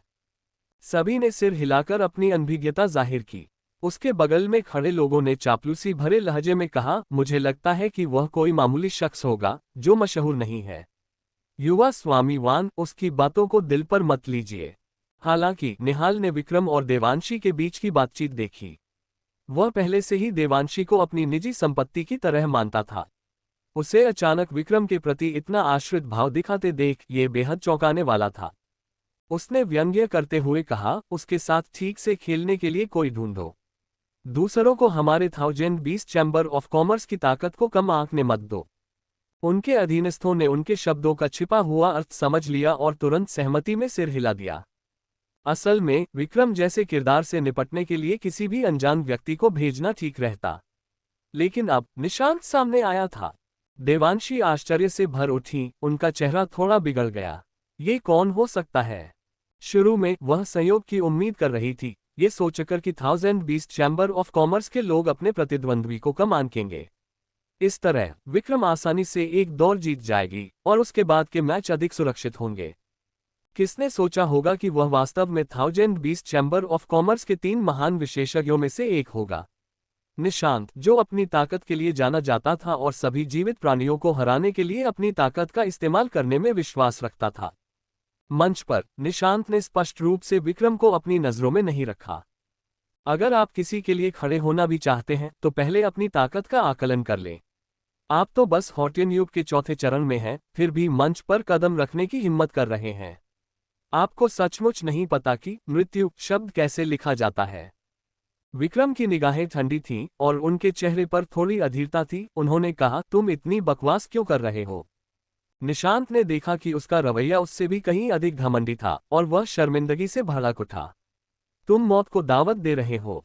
जैसे ही उसने बोलना समाप्त किया, मंच पर एक विशाल पर्दा जगमगा उठा और एक बाघ की दहाड़ की हल्की सी आवाज सुनाई दी। भीतर से एक 6 सितारा कृपाण दांत वाला बाघ उछल पड़ा। वह इतना भयानक था कि बहरे भी उसकी आवाज सुन सकते थे।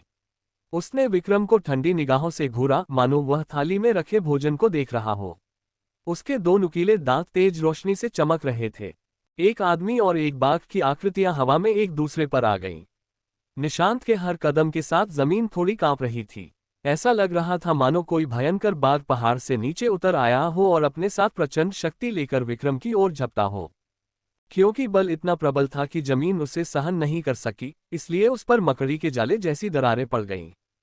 ये निशांत की प्रसिद्ध अंतिम क्षमता थी, टाइगर रोर माउंटेन फॉरेस्ट।